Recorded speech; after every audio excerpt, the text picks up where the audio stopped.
Ya, saudara, selamat malam. Kita mau memulai ibadah kita malam hari ini, ya. Saudara, beberapa minggu ini saya ketemu beberapa hamba Tuhan, ya. Baik itu ketemu di tempat duka maupun yang tidak di tempat duka, ya. Bermacam-macam hamba Tuhan dengan bermacam-macam latar belakang teologis dan pandangan teologis, dengan latar belakang pendapat, pandangan dalam pelayanan maupun pengalaman dalam pelayanan. Ya, ada hamba Tuhan yang saya ketemu kemarin ngobrol-ngobrol, ya bolak-balik tentang perpuluhan lagi, saudara. Ya, jadi saya pernah mengirim seorang pengusaha yang kita menangkan. Saya rasa saya pernah cerita sama saudara. Ya, dia dan istri sakit. Kemudian waktu saya ke tokonya belanja, saya lihat dia tidak sehat, saya tanya, ya kok sakit ya? Ya, saya sakit, dia katakan. Terus saya tanya, mau sembuh? Mau. Terus ya, kalau bisa coba aja, dia bilang. Ya, saya bilang, ya kalau gitu besok saya datang. Saya bilang, karena kan tokonya rame, ya. Kemudian besok saya datang, dia tutup tokonya, dan kita doa bareng. Waktu saya doa, ada dua makhluk yang berdiri di belakang dia. Tinggi saya paling itu, tem sekali badannya, lebih kempal dari saya. Itu berdiri di belakang suaminya. Kemudian satu lagi si Dewi itu berdiri di belakang istrinya. Terus saya tanya, kenapa kamu datang? Karena kasat mata kelihatan, saudara. Dia bilang, ya karena mereka pernah minta tolong aku. Loh. Terus saya tanya suaminya, pernah minta tolong sama Anu? Oh iya pernah, katanya. Terus saya tanya istrinya, pernah minta tolong sama Anu? Pernah. Jadi si suami ke yang ini, ke istri ke yang ini sebelum mereka menikah. Saudara, dan itu ternyata dikejar terus oleh roh itu. Kemudian saya katakan, kalian sekarang pergi karena mereka mau datang kepada Tuhan. Padahal belum apa-apa, pokoknya udah ngomongnya berani ya, mereka mau datang kepada Tuhan, mereka mau jadi anak Tuhan. Langsung mengecil, saudara. Kecil terus hilang. Begitu hilang, sembuh, saudara. Langsung dia, loh, kok hilang?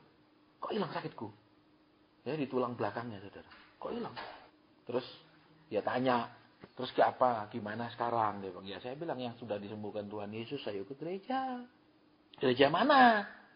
Saya bilang yang paling dekat sama sini di mana? Ada gereja? Oh sini, dia bilang belakang. Sudah ke sana aja. Bilang apa sama pendetanya? Ya bilang saya ditolong Tuhan Yesus, saya disembuhkan Tuhan Yesus, sekarang mau ikut Tuhan Yesus. Nah, pergilah dia ke situ, saudara, sama istrinya. Berapa bulan saya terus keliling pelayanan lagi. Dulu kan saya pulang biasanya 4 bulan setengah, 6 bulan sekali baru pulang kelilingnya. Saya datang kunjungi dia, dia bilang, saya berhenti gereja. Loh, kenapa? Saya dipaksa perpuluhan. Nah, itu loh. Pendeta ini lagi, saudara, yang kemarin saya ketemu. Ngomongnya tidak beralih dari perpuluhan lagi. Di tempat ini ngomongnya di mana, saudara tahu? Di dekat peti jenazah. Jadi saya melayat. Nah, kumpullah para pendeta cukup banyak di situ. Ujung-ujungnya perpuluhan mana lagi? Orang ini lagi, saudara.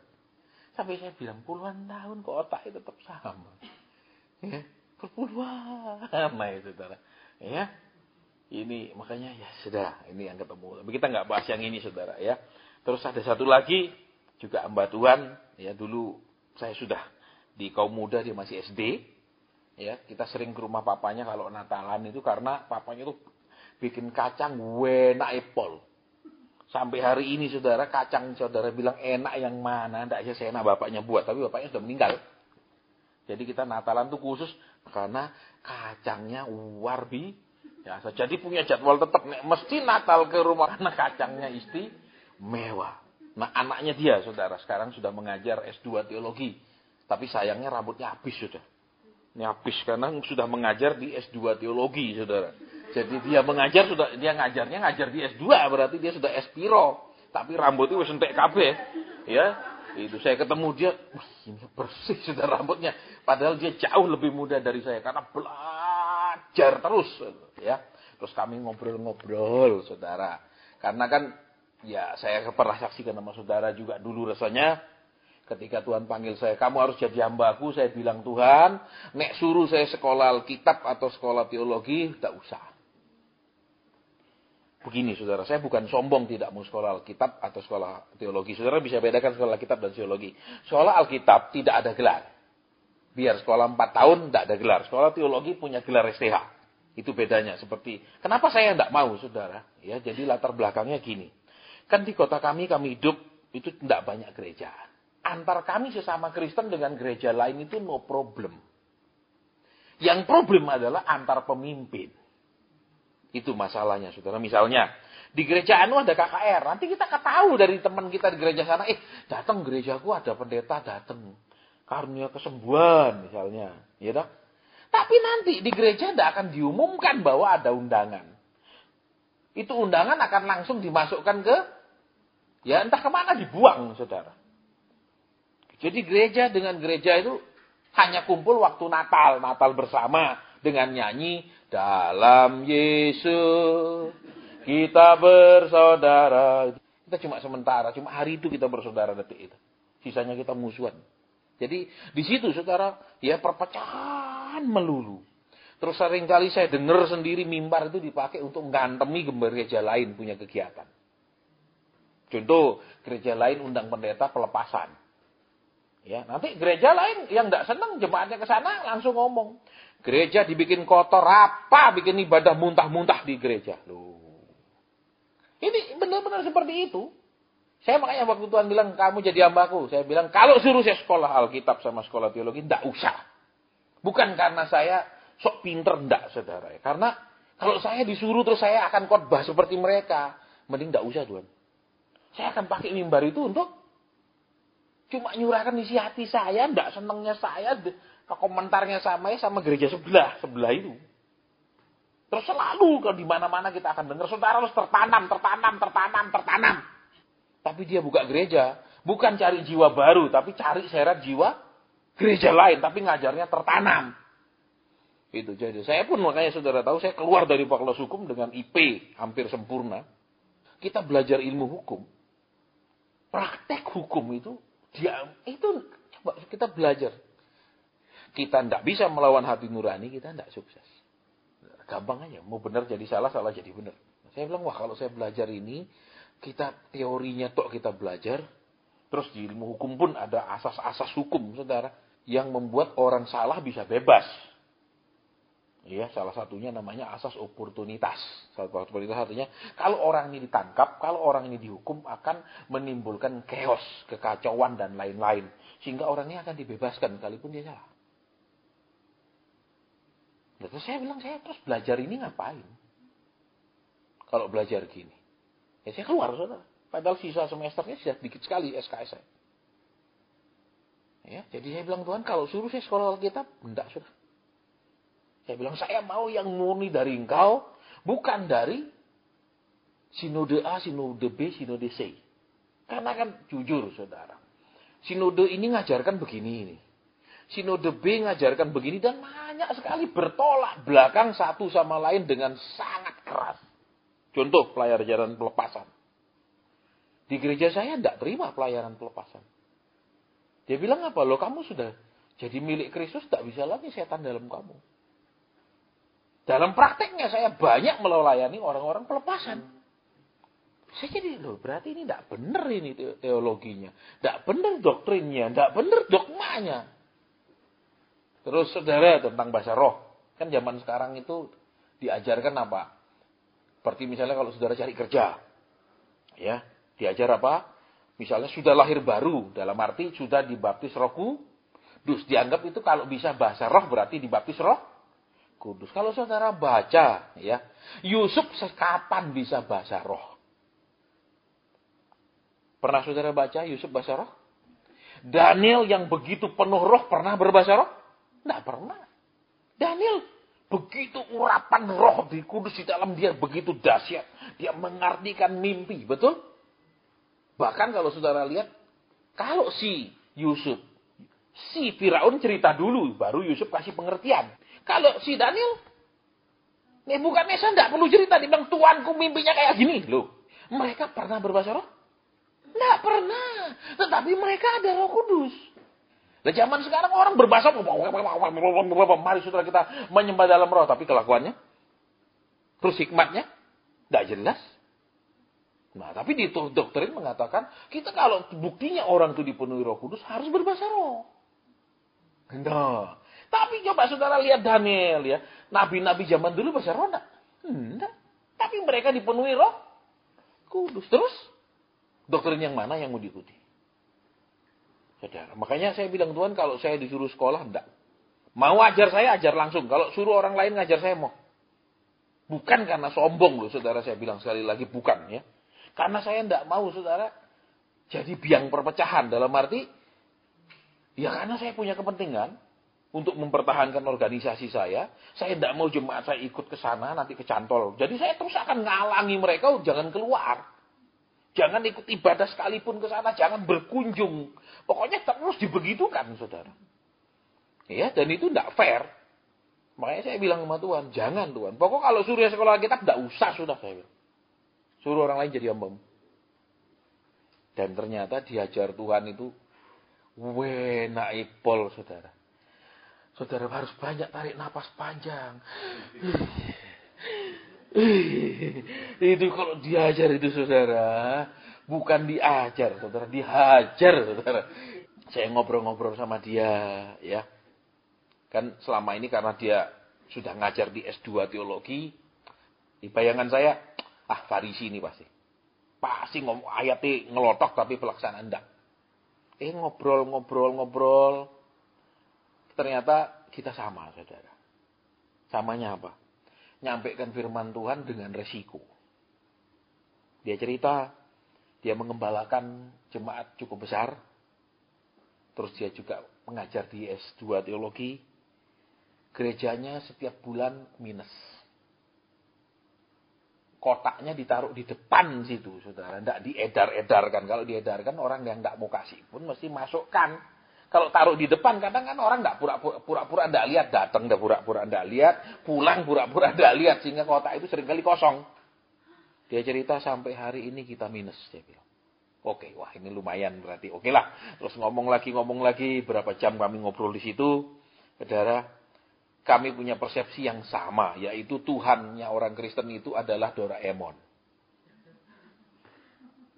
Ya, buktinya Doraemon itu selalu nyanyi, aku ingin begini, aku ingin begitu. Betul? Terus Doraemon dengan kantong ajaibnya ngasih.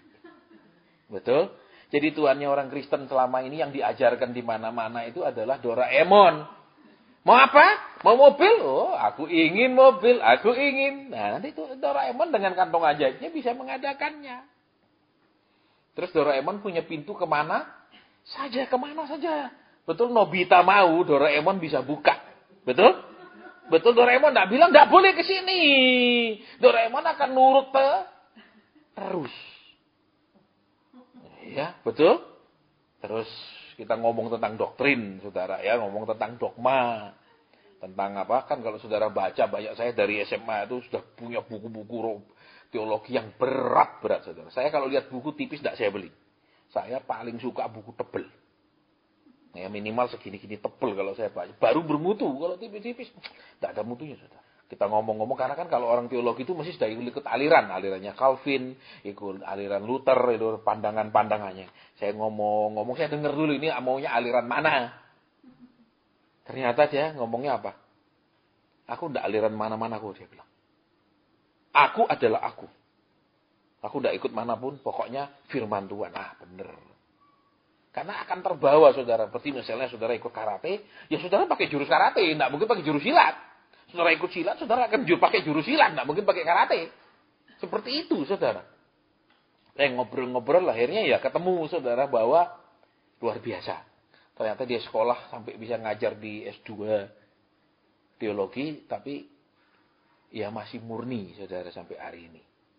Terus yang kedua, dia tidak ngajar menurut apa yang dia dapat, ngikuti aliran Calvin, ngikuti aliran ini, tapi dia ikuti apa kata Tuhan.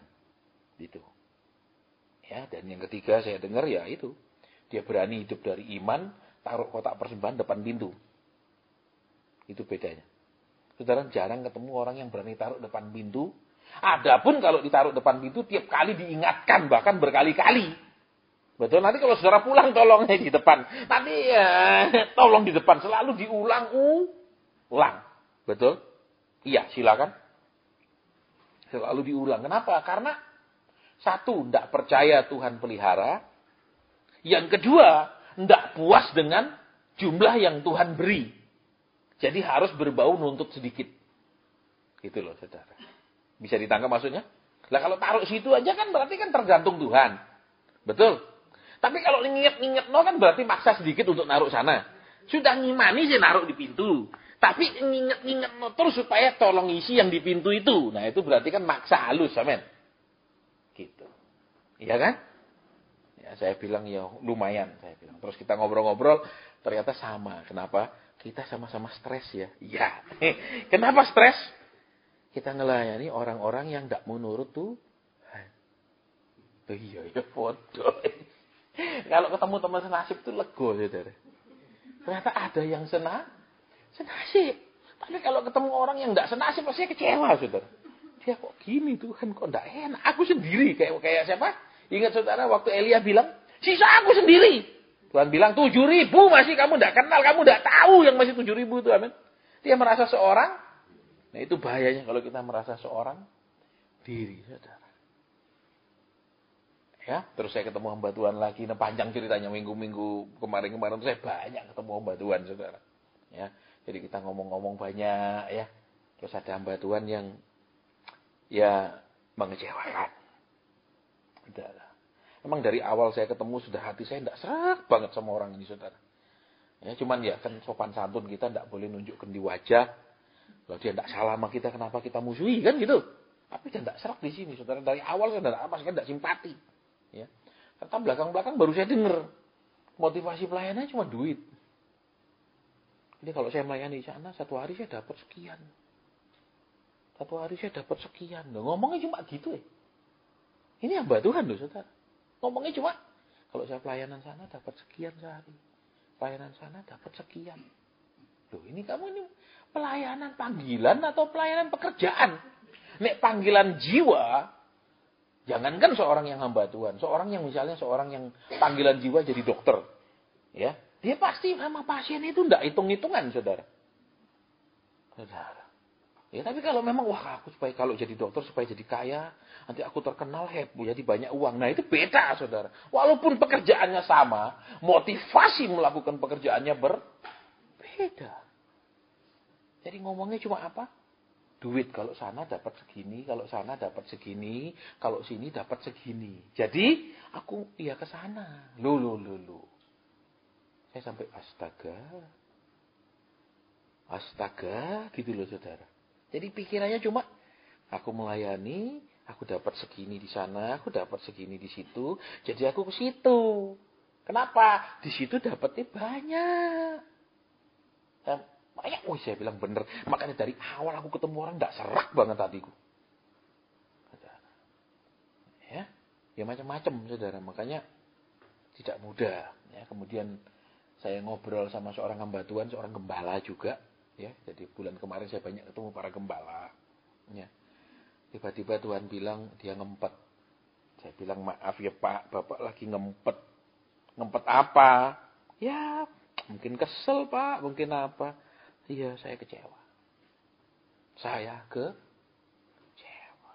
Terus saya ngomong, Pak, saya izin tanya ya satu. Kecewanya kan, kita merasa sudah melakukan segala sesuatu, tapi tanggapan jemaat ya dingin-dingin saja. Iya, betul. Kedua, Pak, kita sudah berkorban, ini, tapi betul. Ya dalam hatiku tidak usah peka, aku ngalami. Makanya saya bisa ngomong gitu, bener enggak Pak? Betul. Saudara. Lah, ya aku tidak ngomong karena Roh Kudus ngomong, karena aku ngalami, saudara. Ya, diajak, ayo belajar peka, tidak kepingin. Aku belajar, carikan aku Tuhan Doraemon. Aku ingin begini, aku ingin begitu. Ayo Bapak doakan supaya jadi kenyataan. Gitu tuh nyanyinya, betul? Itu saudara. Kalau saudara lihat di ibadah, ya, dari perjanjian lama sampai perjanjian baru, ada ndak orang datang ke bait Allah supaya permintaannya semata-mata dituruti? Ada? Ada ndak pelayanan di bait Allah imam-imam untuk mendoakan masalahnya saudara? Ndak ada. Seluruh Alkitab. Betul? Saudara cari ndak ada. Loh, saya ngomong enggak ada seluruh Alkitab, saudara cari. Ya. Oke, katakan waktu zaman Imam Eli. Betul, waktu si Hana nangis. Imam Eli kan datang, kamu tuh lagi mabuk apa-apa? Ya, terus enggak, aku sudah minta anak. Ya sudah, Imam Eli kan, ya Imam Asbun toh. Karena hidupnya enggak benar. Ya Tuhan akan memberikannya. Ternyata Tuhan berikan, betul? Betul, ternyata Tuhan berikan. Walaupun dia Asbun, saudara. Itu bukan karena Imam Elinya yang hidup benar, tapi karena si Hananya. Betul. Coba lihat, setiap kali dia pergi bait Allah malah disakiti. Setiap kali dia pergi bait Allah disakiti. Betul. Tapi dia tetap mau gitu loh, saudara. Kalau kita zaman sekarang, pergi bait Allah satu kali, disinggung, pindah. Disinggung, resolusi jangan undang pendeta itu.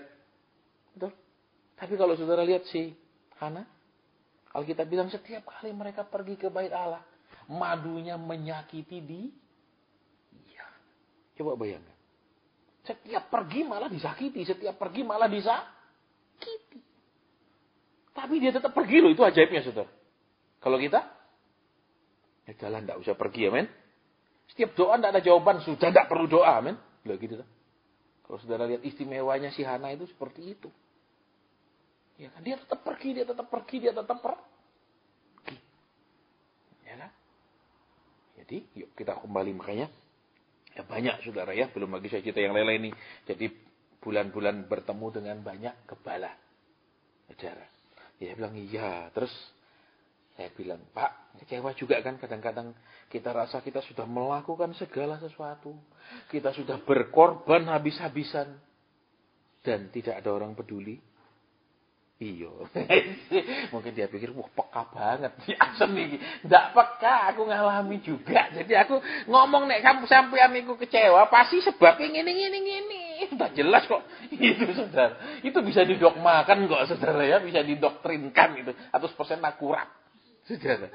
Iya. Kenapa? Karena ya kayak gitulah resikonya hamba Tuhan. Nah disitulah makanya saudara saya terus bilang, Pak, kita ini sedang dibuat Tuhan lebih mendalam tentang hati hamba. Ya, kita merasa kita sudah lakukan firman, pergi gereja, bayar perpuluhan, berdoa, sudah jadi hamba. Tidak. Kenapa? Karena bahasa Ibraninya, ibadah itu avodah. Yang jaluk di dalam terjemahan itu jadi ibadah. Terus bahasa Gerikanya jadi, apa namanya? Atritria, kalau nggak salah ya.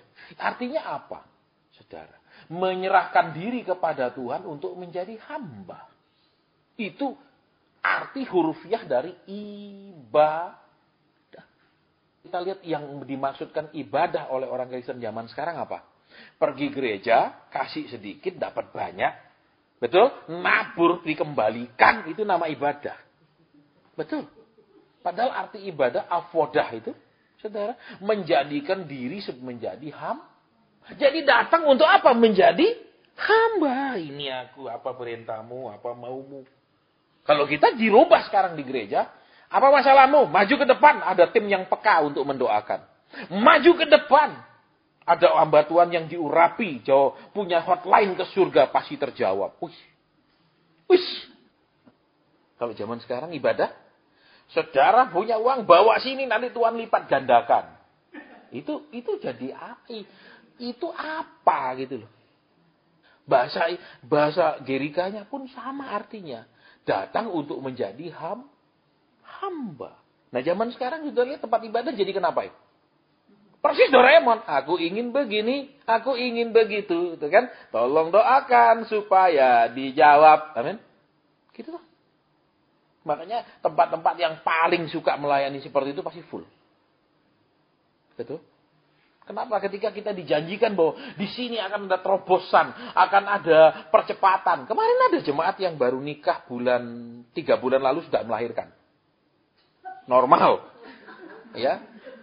Terus teman saya bilang, "Loh memang kok enggak salah. Dia memang dari kelompok gereja percepatan. Memang gerejanya selalu ngomong percepatan. Jadi melahirkan baru 3 bulan sudah melahirkan normal, saudara. Ya memang percepatan, saudara ngerti maksudnya percepatan yang rusak. Betul? Itu jadi ribut akhirnya teman-teman. Karena berasal dari gereja percepatan. Memang pendeta kalau ngomong percepatan kita masuk di tak percepatan selalu ngomongnya percepatan. Jadi jemaat ya ini jemaat sana perempuan, anak perempuannya baru 3 bulan nikah sudah melahirkan. Lucu tuh orang inget, lo kan baru nikahnya di gereja. Yang datang ke sana langsung inget, iyo. Dijawab sama teman lain dengan percepatan. Katanya. Masa ada percepatan gitu? Tuhan belum merubah kandungan 9 bulan menjadi 3 bulan. Itu belum ada. Ya, ada. Terus bulan ini juga saya belajar tentang telur Paskah. Ternyata saudara sekitar 3.500 tahun sebelum Masehi. Di banyak kepercayaan di dunia ini ada simbol telur yang disebut sebagai cosmic egg, yaitu telur kosmis. Bukan bukan mistik, bukan. Telur alam semesta.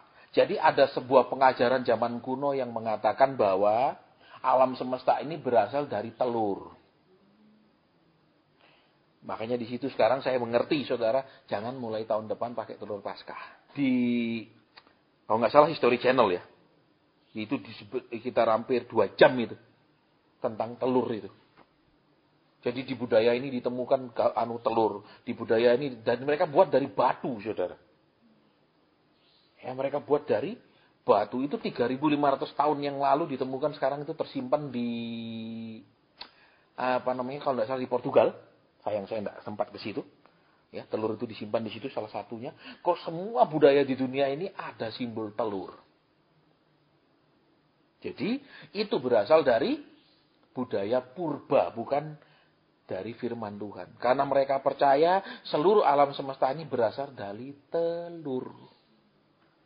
Jadi kalau saudara besok pegang telur Paskah, hati-hati. Itu percampuran budaya. Yang percaya seluruh alam semesta berasal dari telur, bukan dari firman Tuhan. Saya pun heran, telur Paskah itu sebenarnya dari mana gitu loh budayanya.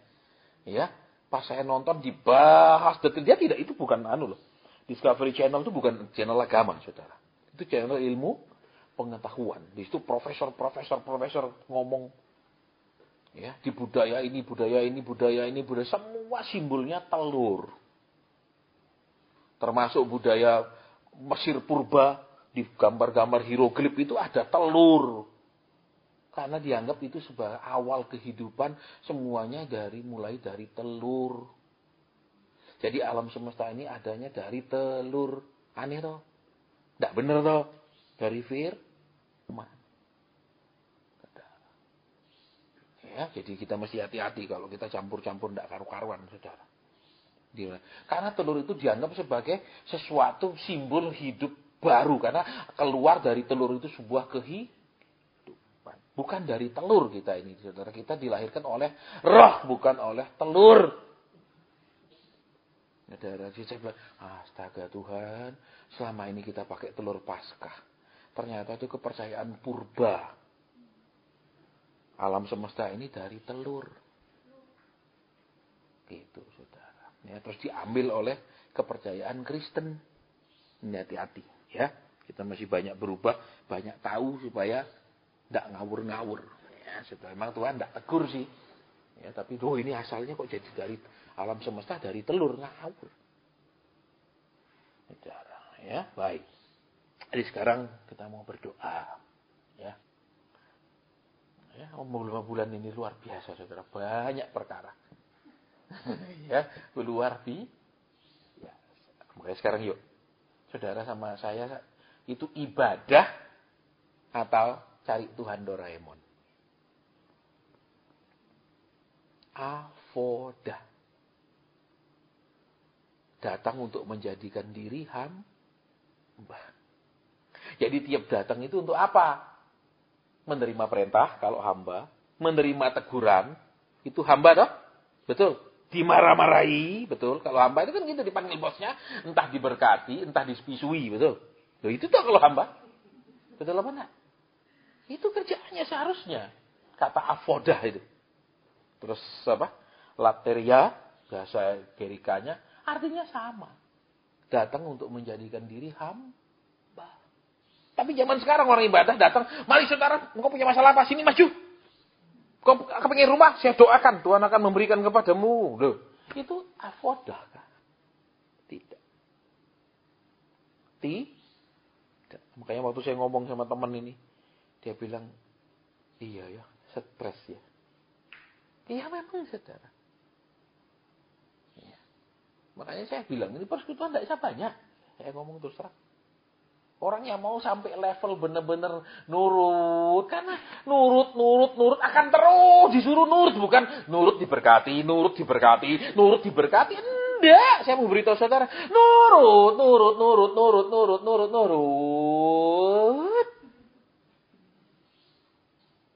Avoda. Lateria. Kita lihat sekarang di mana salahnya ibadah saat-saat ini. Saudara datang dan dijanjikan semua yang indah-indah. Kita datang dijanjikan hidup mudah. Kita datang, Tuhanlah yang akan menjadi Doraemon. Apa keinginanmu dia beri. Apa kebutuhanmu dia adakan. Apa keinginanmu dia kabulkan. Itukah ibadah.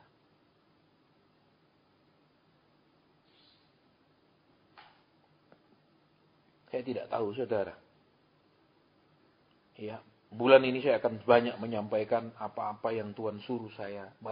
Apa-apa penglihatan nubuat yang Tuhan kasih saya bertahun-tahun. Selama bertahun-tahun saya tidak suka menyampaikan nubuat-nubuat. Penglihatan-penglihatan. Saya katakan sama saudara karena saya tidak ingin orang lebih tertarik kepada penglihatan daripada kepada firman Tuhan. Ya, gempa nanti di Laut Jawa yang akan dekat dengan Kalimantan. Saya tidak tahu yang mana akan lebih dulu terjadi. Apakah Samudra India lebih dulu yang akan menghantam banyak bagian selatan, baik Jawa Timur bagian selatan, Bali bagian selatan, Lombok bagian selatan, atau daerah sekitar Kalimantan Selatan. Hal yang sama. Gempa yang disertai dengan air yang dahsyat.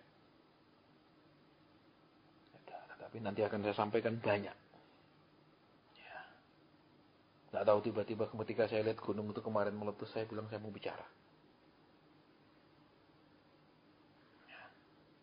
Karena selama ini saya sembunyi, saya diem saja saudara. Apa-apa yang Tuhan kasih lihat saya diem. Karena orang memang paling senang dengar itu. Wah, mau begini ya, mau begini. Senang mereka.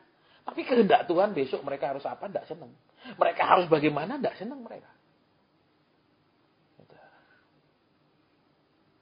Ya.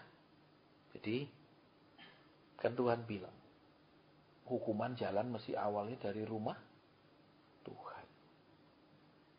Hukuman harus dari rumah Tuhan. Tidak usah kasih tahu yang gini-gini. Yang saya ada share banyak saudara itu kan karena teman di Badan Penanggulangan Bencana. Dia detik update gitu. Karena dia tugasnya memang bagian gitu-gitu. Jadi kan meletus itu jelas. Direkam semua kan waktu mulai letusannya. Nah gitu saya pagi lihat. Saya bilang saya mau bicara. Mulai sekarang saya mau bicara. Makanya juga mulai bulan ini acara radio saya rubah. Saya akan sampaikan apa-apa terserah. Ya, termasuk kematian tokoh politik Indonesia. Kenapa saudara? Supaya saudara dan saya ini tahu. Ya, kalau saudara dan saya ini disuruh pilih siapa oleh Tuhan itu yang dipilih. Bukan disuruh oleh pendeta. Jadi kalau saudara dan saya sudah tahu, itulah yang saudara pilih. Bukan nurut kata pendeta atau diminta doain oleh si A, si B, si C. Saudara, nanti saudara banyak dengar khotbahnya Sadhu Sundar Servarat. Siapa yang akan menjadi pemimpin negara-negara itu ditentukan oleh Dewan Musyawarah di surga. Jadi di surga ada Bapak Abraham, ada nabi-nabi. Mereka yang musyawarah siapa yang akan menjadi pemimpin negara-negara.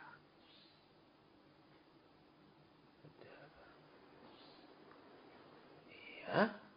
Dan saya dapat penglihatan, ada penglihatan yang saya tidak bisa cerita lengkap sama saudara. Itu kematian tokoh politik itu. Saya lihat di peti mati sudah dihias bunga-bunga.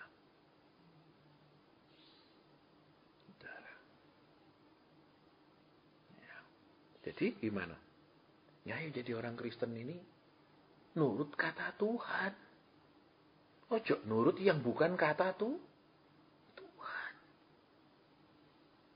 Saudara.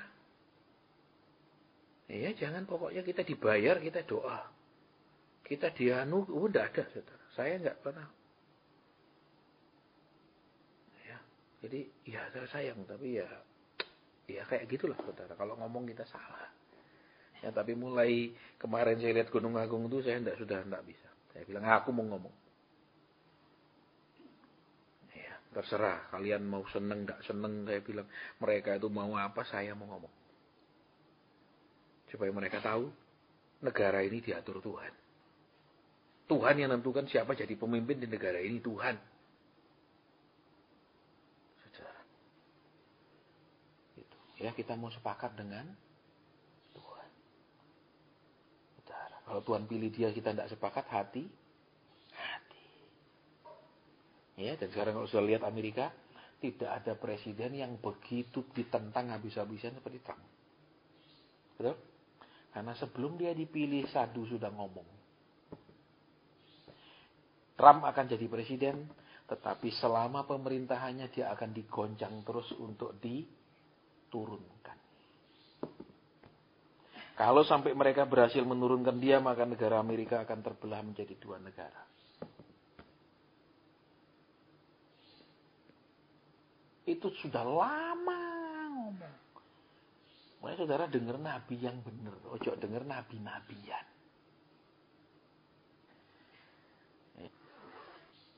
Makanya yuk kita belajar hati-hati, belajar lebih dekat. Makanya kalau banyak yang saudara lihat 6 tahun lebih PD, bukan 6 tahun, 7 tahun masih sudah.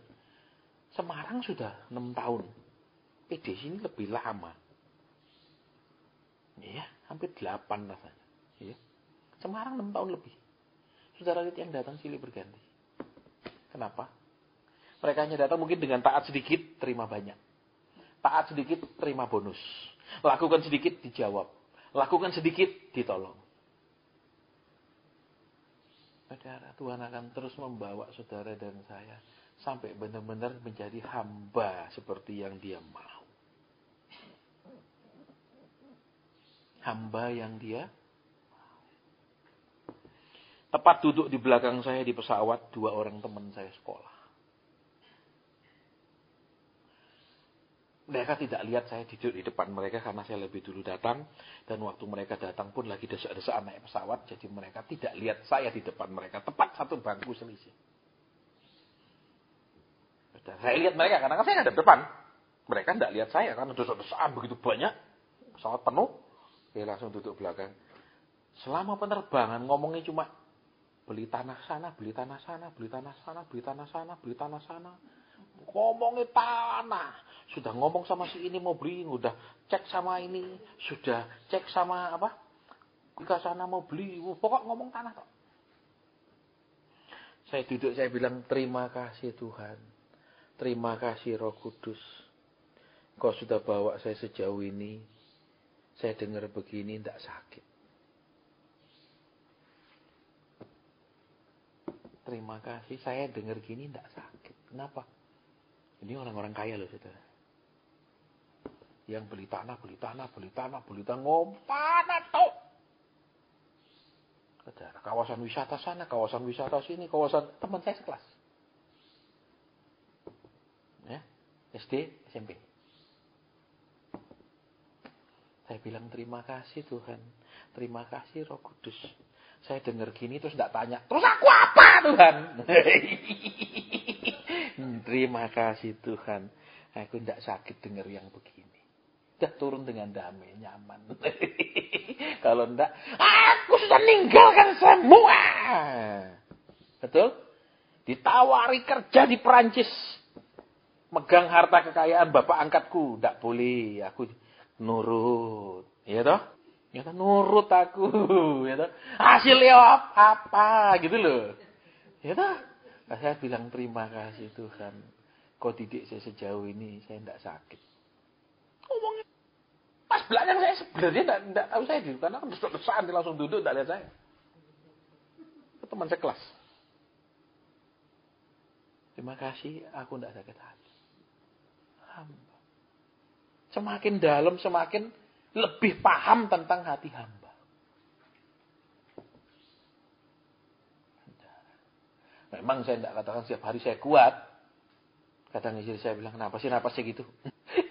Kan ditanya, kenapa napasnya gitu? Kan rasa. Itu kan kerasa, saudara, kan tidak wajar napas begitu, betul? Ya, tidak mudah memang jadi hamba Tuhan. Tidak mudah, afodah, lateria ini. Menjadikan diri hamba. Ayo, saudara. Ya. Nanti kita akan mendengar Tuhan katakan, baik hambaku, ikutlah dalam kebahagiaan Tuhan. Baik perbuatanmu hambaku, engkau akan menjadi memerintah di 5 kota. Memerintah di 10 kota, kata firman. Sakit. Saudara, ya.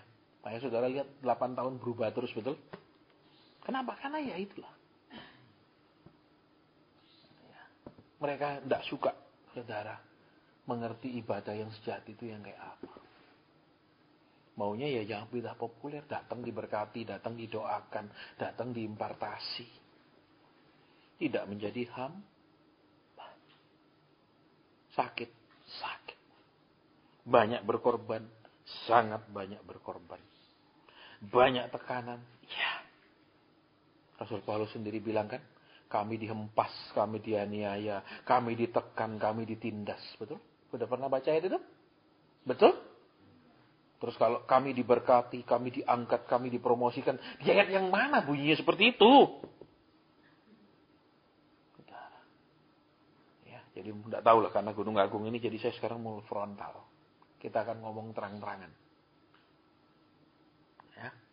Ya siap-siap dianiaya lebih banyak. Saudara, kok gini gitu ya toh? Nubuatan itu kan masih bersifat membangun katanya, betul? Ini kok mengutuki, mau malah petaka. Itu saudara. Ya, saya karemu lah. Saudara. Ya, karena kalau tidak ada yang berani ngomong ya tambah tidak karu-karuan, betul? Saudara. Yuk kita mau berdoa sekarang. Ada waktu mau ke kamar kecil, habis ini kita ambil waktu untuk berdoa. Ya, saudara, shalom, selamat malam. Kita mau memulai ibadah kita lagi malam hari ini, ya. Tadi waktu saya berdoa, Tuhan bicara tentang kata dekat dan melekat. Orang yang dekat sama Tuhan belum tentu melekat sama Tuhan. Orang yang melekat sama Tuhan pasti dekat sama Tuhan. Dan tadi Tuhan berikan penjelasan apa bedanya antara dekat dengan melekat. Banyak orang merasa sudah dekat sama Tuhan, mereka merasa mereka sudah melekat sama Tuhan. Padahal itu hal yang berbeda. Itu dua hal yang berbeda, saudara, ya. Jadi itu yang tadi singkat sekali Tuhan jelaskan sama saya. Dan kemarin juga ada penjelasan sedikit tentang ya harus terus berubah. Seperti yang saya sampaikan bulan kemarin, ya bulan-bulan ini saya napas saya agak berat. Ya, bukan berarti asma, enggak. Tapi memang sering gitu. Ya, karena banyak pergumulan. Ya. Ada pergumulan pribadi, ya, cukup banyak.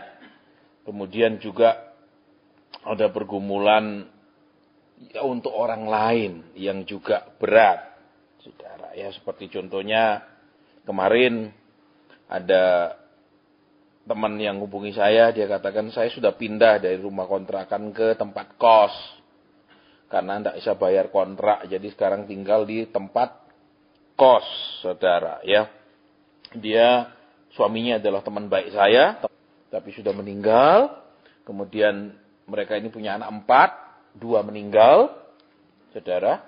Ya, meninggal sakit dua-duanya, anaknya, sisa anak 2. Satu bekerja di gereja, gaji cuma 1.200.000 sebulan. Di sekretariat, tak cukup. Ya, yang satu lagi dulu ikut saya kerja di hotel.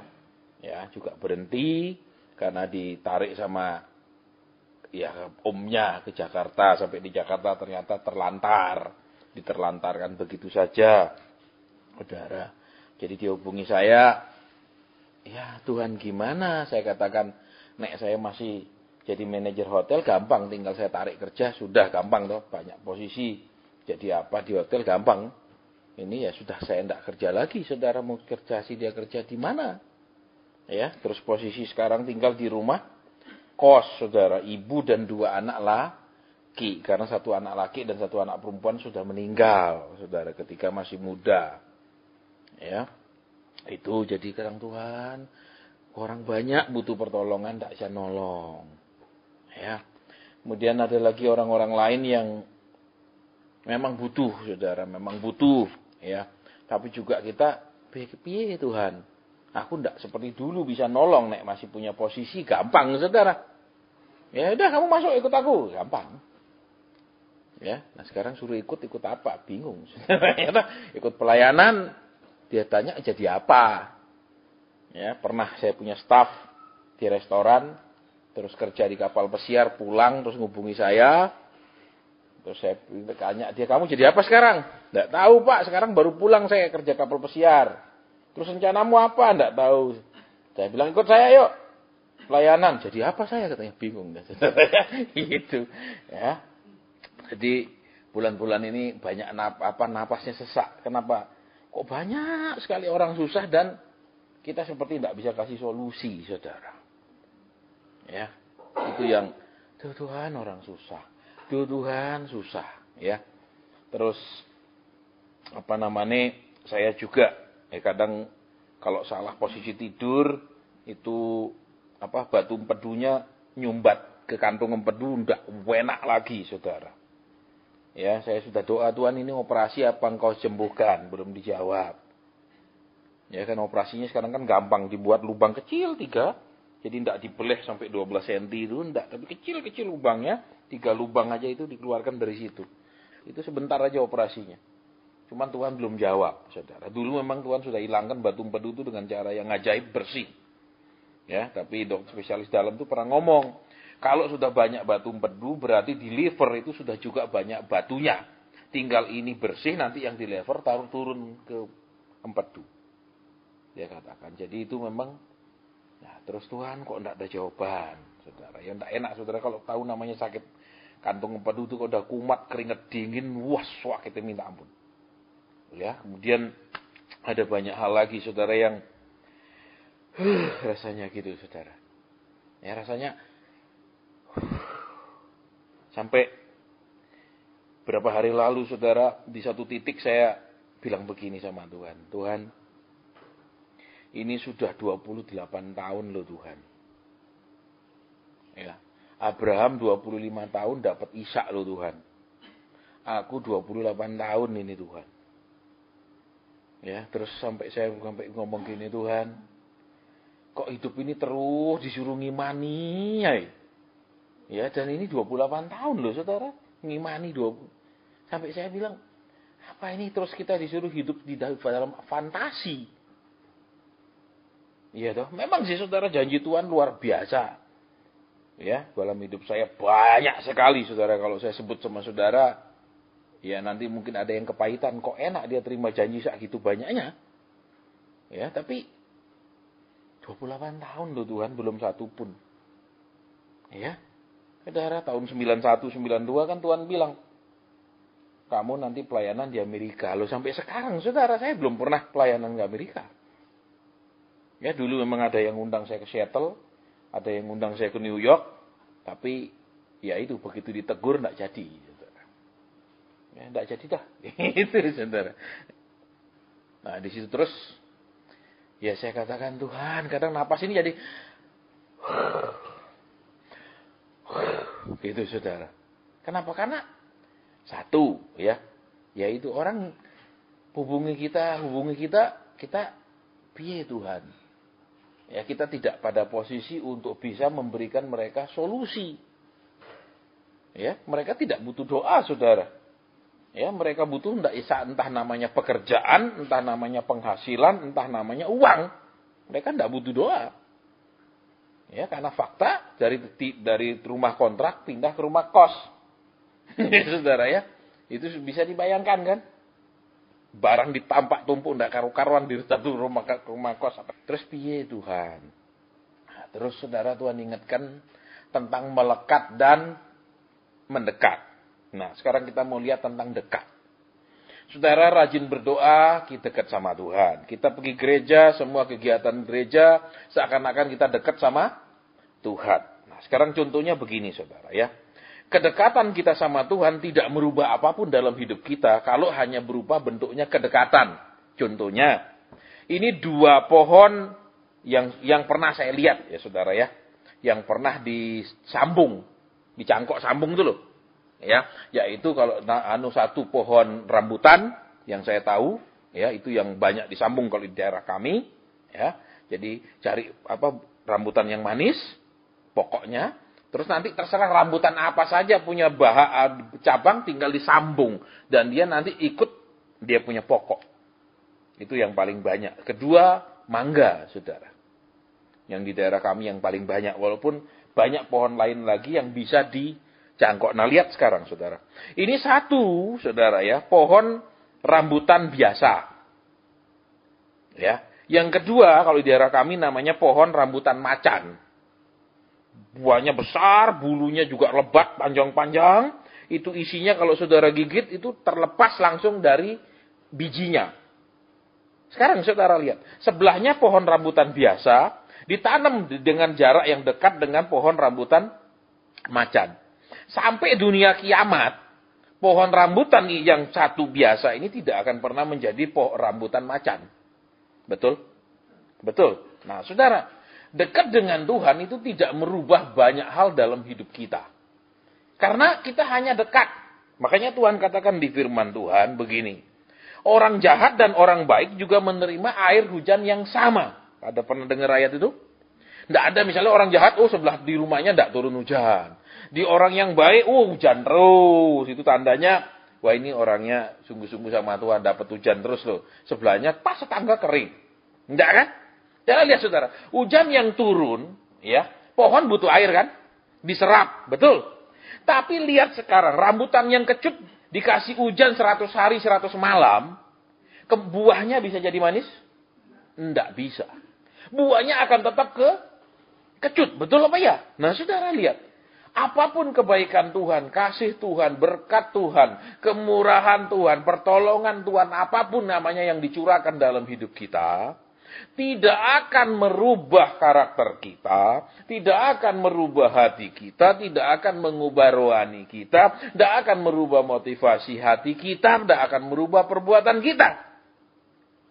Saudara. Ya, tadi sore waktu saya doa, ya kan saya kondisi berat, saudara. Saya bisa aja khotbah sembarangan, orang tidak tahu kok. Saudara, Tuhan itu bukan mengurapi kami hamba Tuhan, Tuhan mengurapi firman-Nya. Ya, tapi kami tahu kami dalam kondisi rohani kurang sehat. Saudara, kondisi rohani tidak benar-benar fit. Lihat, makanya kembali dekat. Dekat itu tidak merubah apapun. Betul? Dekat itu tidak merubah, saudara. Tuhan tadi ingatkan. Ya banyak orang merasa dekat dengan aku. Berdekat, datang ibadah, suka doa, suka baca firman. Tapi itu cuma berupa kedekatan dan tidak merubah apapun. Beda dengan melekat. Kalau melekat, saudara, seperti pohon yang dicangkok itu. Ya, yang saya tahu persis, kalau saya tidak pernah lihat orang cangkok anggur. Karena di daerah kami sedikit sekali ada beberapa yang nanam, tapi sedikit. Dan saya tidak pernah lihat dicangkok. Kalau yang saya paling sering lihat itu, istilahnya di sana namanya disambung. Cari misalnya ini pohon apa yang manis sekali, ya, ditanam dari dia punya biji, sudah tumbuh lumayan, dipotong bentuknya huruf V, ya, terus ambil dahan yang manapun dari pohon rambutan apapun, saudara disambung. Nanti rambutan yang tidak jelas, tidak karuan rasanya, tidak karuan bentuknya, akan menghasilkan persis seperti dari pokoknya. Jadi saudara dan saya terima kebaikan Tuhan. Itu tidak merubah saudara dan saya. Cuma merubah mungkin suasana hati. Dari susah jadi senang. Ya toh? Dari banyak masalah jadi enteng otaknya. Ya kan? Dari ruwet pikirannya jadi happy. Ya kan? Seperti hujan itu kan? Hujan tidak merubah pohon anggur yang kecup jadi anggur yang manis. Ingat. tadi jelas Tuhan ajar saya tentang dekat. Orang banyak merasa sudah dekat sama Tuhan dengan cara berdoa, dengan baca firman. Itu namanya dekat, mendekat, dekat. Terus ibadah yang rajin. Tuhan bilang itu tidak penting yang seperti itu. Kasarnya itu bukan intinya. Yang paling penting itu adalah dicangkok. Karena kalau dicangkok, saudara, seneng tidak seneng, ini potongan dahan liar ini harus berubah total segala-galanya. Contohnya tadi seperti buah rambutan. Kalau dia dari rambutan biasa, saudara, ya, rambutan biasa yang seperti itu loh, yang kecil-kecil yang banyak dijual di pinggir jalan, enak juga apa namanya? Binjai itu, kalau di daerah kami tidak ada. Itu besar-besar kalau daerah kami. Itu hampir 3 kali lebih besar dari yang binjai itu. Dan bulunya pun lebat, bagus kelihatannya. Di rumah saya pun ada satu pohon. Kalau ini binjai sekarang dicangkokkan ke pohon rambutan macan itu, dia akan berhenti jadi pohon rambutan binjai, dia akan menjadi rambutan macan. Kenapa saudara? Sifat-sifat genetiknya semuanya akan berubah. Bukan hanya dari buahnya dia akan berubah menghasilkan buah yang berbeda. Tetapi saudara lihat dari bentuk dari batangnya dia akan berubah, saudara. Ya terus apa lagi saudara? Dia senang tidak senang harus mau menerima semua sifat daripada batang ataupun daripada pokok itu. Nah, saudara dan saya sekarang lihat. Ya. Saudara dan saya harus senang tidak senang. Mau menerima segala sifat genetik daripada pokok anggur yang benar itu. Misalnya, kita nggak sabar. Harus menjadi sesabar pokok anggur yang benar itu. Saudara, kita punya motivasi nggak benar. Harus menjadi semurni pokok anggur yang benar itu. Terus karakter-karakter kita harus menjadi seperti pokok anggur yang benar itu. Nah selama ini kita hanya dekat, saudara. Tidak melekat. Selama ini kita sudah merasa sudah melekat sama Tuhan. Padahal saudara lihat, karena hatinya melekat kepadaku, maka aku akan meluputkannya. Tuhan tidak bilang karena dia dekat dengan aku, tapi karena melekat, karena seperti pohon yang dicangkok itu, saudara, dia harus bisa menerima segala perubahan. Saudara, dia harus menyesuaikan diri, dia harus menerima semua dari pokok anggur, dia tidak boleh tolak. Contohnya, katakan, buahnya kok kecil-kecil seperti binjai. Ya, tapi rasanya seperti rambutan macan. Tidak cocok. Kenapa? Berarti ada sebagian sifat yang tidak dia terima. Ada sebagian sifat yang tidak dia rubah. Saudara, berarti apa ini bicara tentang firman Tuhan katakan, hendaklah hidupmu berpadanan dengan Kristus. Satu. Kedua, ini bicara tentang engkau harus dilahirkan kembali. Yang ketiga, Tuhan bicara engkau dan di luar aku, engkau tidak bisa Wah, berarti apa? Saudara, kedekatan tidak cukup. Cuma dekat tidak cukup. Tapi melekat dalam arti, saudara, bersedia, rela, ikhlas, menerima semua yang akan dialirkan oleh pokok anggur. Halo? Sakit. Saudara, siapa bilang nggak sakit? Betul? Kalau saudara jadi Kristen ini tidak pernah rasa sakit ikut Tuhan, ya menderita taat sama Tuhan, ini kekristenannya perlu dipertanyakan. Berarti ini kekristenan Nina Bobo. Ngerti nama Nina Bobo? Dikhotbahkan. Pokoknya saudara sudah datang, Tuhan memperhatikan dan Tuhan sayang saudara. Dia sekarang sedang memerintahkan malaikat yang memegang kunci perbendaharaan untuk membuka itu gudang perbendaharaan dan memberikannya kepadamu. Itu Kristen Nina Bobo. Tahu saudara? Terus kedua, walaupun kau bekerja dari pagi sampai malam, sekarang kau mau sampai pagi mencari hadiratnya. Dia memperhitungkannya. Itu khotbah Nina Bobo. Saudara, itu khotbah cuma enak-enak gitu tok, saudara. Ya, kalau saya dari dulu dengar khotbah begitu, saya sudah murtad, saudara. Benar, kenapa? Karena hidup saya tidak ngalami khotbah Nina Bobo, saudara. Ya, Tuhan didiknya begitu keras, Tuhan didiknya begitu tegas, Tuhan didiknya begitu detail. Alias Tuhan didiknya begitu amat sakit. Ya. Kan saya sudah bilang sama saudara pada bulan kemarin, saya bilang Tuhan aku tidak layak melayani. Kenapa ada suasana hati yang tidak benar? Saudara, ada hati yang lagi perlu dibersihkan, perlu dibereskan. Ini gak layak Tuhan. Tapi untuk bisa membersihkannya kayak apa? Ini sakitnya kayak gini Tuhan. Sampai seperti yang saya sampaikan sama saudara, berapa hari lalu saya bilang, Tuhan, Abraham 25 tahun dapat Ishak. Aku 28 tahun dapat apa ya? Saudara. Sampai begitu saudara. Ya. Kenapa sakit saudara? Ya. Kenapa? Karena kembali. Ya. Carang liar yang dicangkokkan itu harus mengadakan perubahan total. Dia tidak bisa bilang, saya dulu ini carang liar. Jadi kalau ada kekurangan, kalau ada ketidaksesuaian, kalau masih ada perbedaan ya dimaklumi karena saya ini carang liar. Saya ini bukan dari pokok anggur yang benar. Tidak bisa. Karena dia sudah dicangkokkan berarti dia harus berubah total. Makanya jangan berharap bisa banyak kalau pengajaran seperti ini. Ya, karena kita punya segmen pasar berbeda. Saudara tidak akan lihat orang pakai tas Hermes banyak. Hermes palsu banyak. Ya toh? Tapi kalau tas kelas 50.000 congkok, itu saudara akan ketemu banyak sekali. Kalau tas LV banyak. Ya kan banyak, wah tas LV. Kapan-kapan saudara pergi Swiss, ya kota Zurich. Saudara pergi ke namanya Bahnhofstrasse. Dari stasiun kereta api, ya turun, itu lurus jalan 1,5 kilo, saudara akan ketemu Danau Zurich. Saudara berdiri aja, semua pelayan toko itu rata-rata tasnya LV. Pelayan toko semua bawa tas LV biasa. Itu tas pelayan toko, saudara. Cuman kalau di Surabaya itu tasnya taci-taci. Ya, saudara, di sana itu pelayan toko toh. Saya lihat harganya. Oh, sekitar harga di situ sekitar 6 juta uang sana, saudara. Dalam arti uang sini di total kursnya 6 juta. Kalau sini kan sudah 15-an. Karena cuma 6 juta. Ya, sedangkan saudara tahu di Swiss itu pendapatan per kapita terendah 1 bulan itu dulu 52 juta uang sini. Jadi dia kerja cuma 3 hari dia beli tas LV. Ya, nah kembali ke sini dulu, saudara. Sekarang. Jadi kalau kita datang kepada Tuhan, ya, itu tidak mengubah kita. Betul?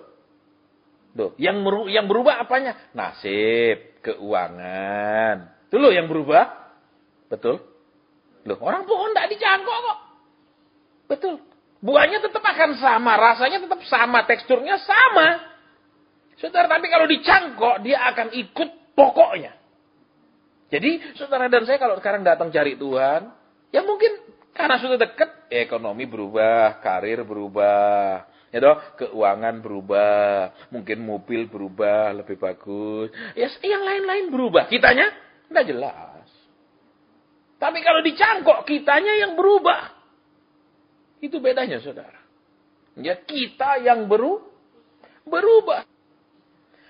Kan katanya taat itu diberkati, betul? Kalau kita taat sepeda motor ganti mobil, ya toh? Kalau taat mobil ganti Innova terbaru. Kalau sudah dapat Innova terbaru, besok ganti Lexus terbaru. Kan gitu yang diajar.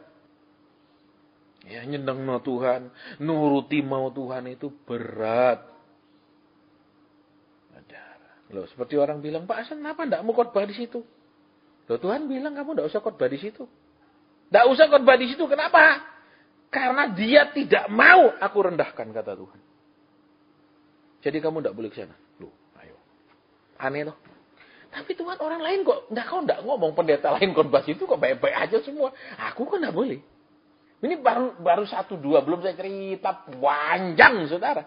Sampai Tuhan terus gimana sih Tuhan gitu loh. Ya, saya kan orangnya workaholic, saudara, dari kecil. Ya, suruh saya diem itu saya tidak bisa, saudara. Ngapain gitu loh. Saya masih ada yang saya pegang, ada yang saya otak-utik. Di rumah pun, saudara, ada yang saya otak-utik. Mobil saya buka, saya apa. Segala saya masih ada yang saya kerjakan. Gitu. Ya. Terus tiba-tiba Tuhan kasih batasan sampai piye sih? Ya, Tuhan, kalau lebih katanya dulu mau usaha, Tuhan bilang tidak boleh. Aku butuh seluruh waktumu. Itu jelas Roh Kudus ngomong sama saya. Aku membutuhkan seluruh waktumu. Terus? Ya sudah, tidak boleh Tuhan. Terus habis itu apa? Banyakan bengongnya ya. Lah Tuhan kayak gitu mending aku usaha toh. Ada kegiatan, bukan takut tidak cukup loh, saudara, bukan loh ya. Tapi bengong-bengong itu membingungkan itu loh, karena dari kecil saya ini workaholic. Orang yang suka kerja, ada aja yang saya pegang, saudara. Ya, di rumah mobil diam-diam ya saya bongkar. Saudara, itu kerjaan saya. Ya karena tidak bisa saya suruh diam bengong nunggu sore itu tidak bisa. Tapi ya diingatkan. Kalau kamu yang namanya melekat padaku, semuanya harus kamu terima. Semuanya, tidak sebagian. Seperti tadi contohnya, si rambutan binjai itu. Tiba-tiba bulunya seperti rambutan macan. Panjang-panjang, indah, warnanya merahnya menarik luar biasa, saudara. Bulunya panjang, gede lagi segini. Saudara gigit, itu langsung bijinya tuh. Tidak perlu bijinya benar-benar lengket di dagingnya, enggak, itu lepas. Tidak bisa. Rambutan binjai kemudian hanya bulunya panjang-panjang, tapi tetap dia jadi kecil begini. Ini rambutan ajaib. Saudara, enggak, dia harus seluruhnya. Saudara. Lah untuk jadi seluruhnya berubah itu sakit apa enggak? Sakit sekali loh saudara untuk dirubah seluruhnya. Betul? Loh Tuhan bilang menurut aku kamu belum ininya berubah. Menurut aku ininya masih kurang. Rubah. Ayo ngomong apa? Tuhan berkat yang kurang. Tuhan amin. Ya toh, penghasilan yang kurang. Betul? Uang yang kurang. Itu toh pikiran kita.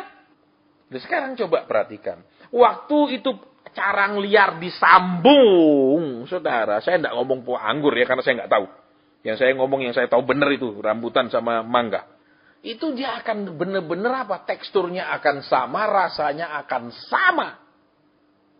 Saudara. Jadi tidak bisa seperti kalau anjing kita kawinkan itu. Misalnya pom sama apa, terus ada separuh muka pom, ada bagian kulit dia punya bulu muka itu. Tidak bisa. Dia akan sama. Jadi saudara, kalau kita cuma dekat sama Tuhan, itu tidak mengubah banyak hal di hidup kita.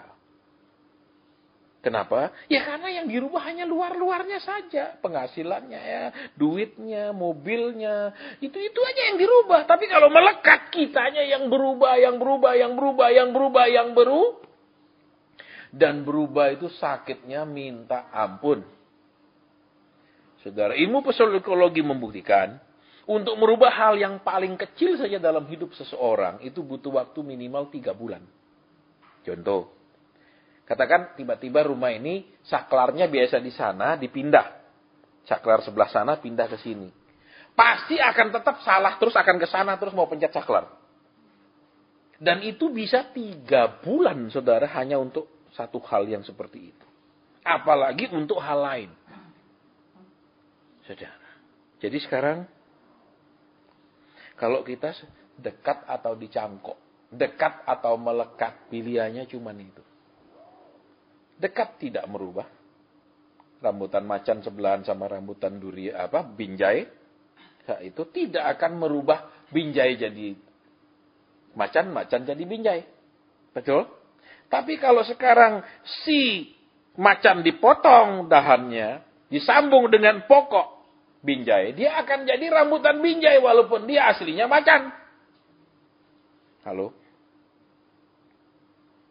Jadi saya yakin saya tidak sendiri beberapa bulan belakangan ini mengalami proses seperti ini. Saya yakin saya tidak sendiri, saudara. Ketika rasanya Tuhan sakit, Tuhan. Rasanya Tuhan nggak kuat. Rasanya Tuhan. Betul, saya pergaulnya sama HP aja Pak. Browsing kerjanya. Ya, ini perlu berubah. Amin. Amin. Di situ. Jadi di sini saudara. Sekarang lihat, dekat sama melekat. Sudah lihat bedanya? Aku bisa dekat sama Tuhan, tapi aku tidak melekat sama Tuhan. Alias aku merasa dekat, aku ibadah rajin, doa rajin, baca firman rajin. Tapi adakah kemudian Tuhan merubah aku? Adakah Tuhan kemudian mengalirkan segala yang dia mau untuk mengubah hidupku? Adakah Tuhan kemudian menyingkapkan maunya, kehendaknya, rencananya, perintahnya, hukum-hukumnya, aturannya, dan lain-lainnya dalam hidupku? Dan aku menyerap dan menerimanya. Atau aku cuma datang untuk merubah nasib Tuhan. Aku datang hanya untuk berdoa. Aku datang untuk siapa tahu ada nubuat. Saudara, di kota lain ada. Tidak pernah datang tapi selalu minggu nanyain yang datang. Dapat pernyataan apa? Ya, yang datang terus cerita. Kok itu Tasik nanya saya dapat pernyataan apa? Berapa kali dia nanya? Pas ketemu di tempat makan nanya lagi. Kemarin minggu lalu dapat pernyataan apa? Tapi tidak pernah mau datang. Ada. Ya, itu tipenya, saudara. Ya. Terus ada juga yang parah. Saya sering terima telepon dari orang-orang yang saya tidak kenal. Ya, minggu lalu juga habis saya melayani satu orang, tiba-tiba dan masuk WA lain, tes kontak, shalom Pak, saya blok semua, saudara. Ya, kenapa?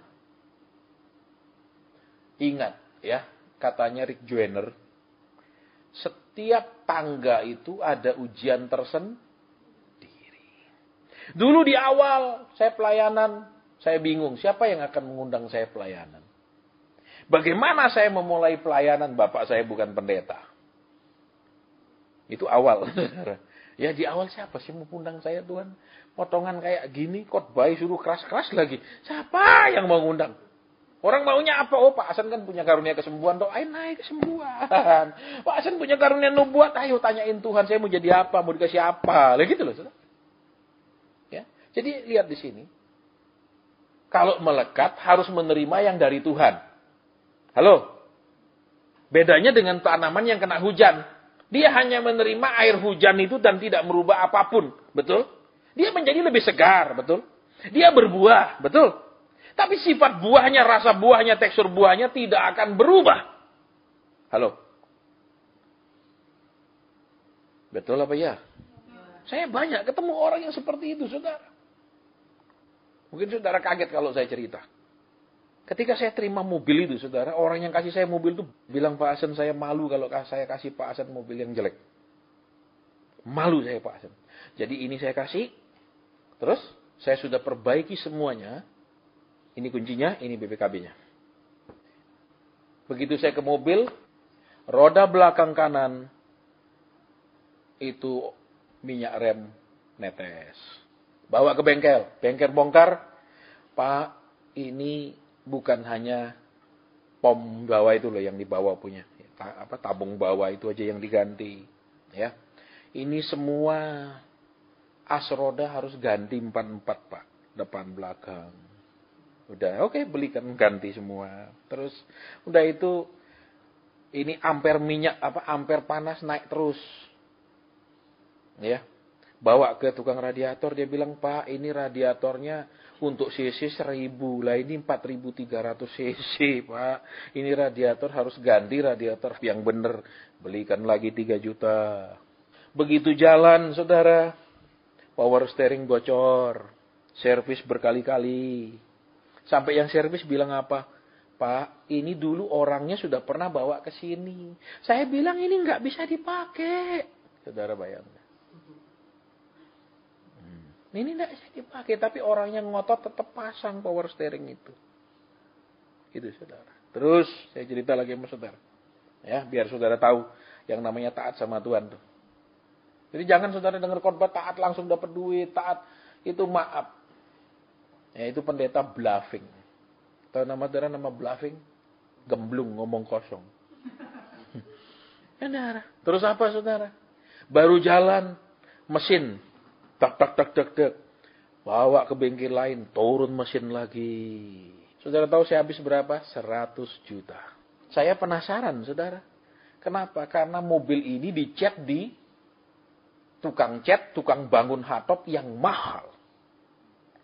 Tapi kenapa kualitasnya seperti ini? Kan tanda tanya saya ada sesuatu nih. Saya pergi ke bengkel itu bertanya. Begitu saya sebut nama bapak yang kasih saya mobil, pemilik bengkel punya muka kayak pantat ayam mau bertelur. Bener-bener ndak seneng. Akhirnya dia cerita, Pak, ini cuma dicet di sini, Pak. Hanya dicet. Servis mesin apa tidak di sini, Pak. Rupanya terlalu neken harga, sehingga pengerjaannya tidak standar. Sekarang mulai meletek-meletek. Ini orang yang kasih saya, karena semua nubuatan Tuhan terjadi. Tuhan bilang, pabrikmu produksi ini. Oh iya Pak, kami tidak produksi itu. Produksi, booming di pasaran. Pabrikmu masih tambah, mesin bentuknya kayak gini. Oh itu mesin anu Pak, beli. Oke, saya pesan di Congkok. Datang mesin, booming. Masih bikin kayak gini bentuknya. Ada Pak, memang ada orderan seperti untuk barang itu, tapi saya belum buat.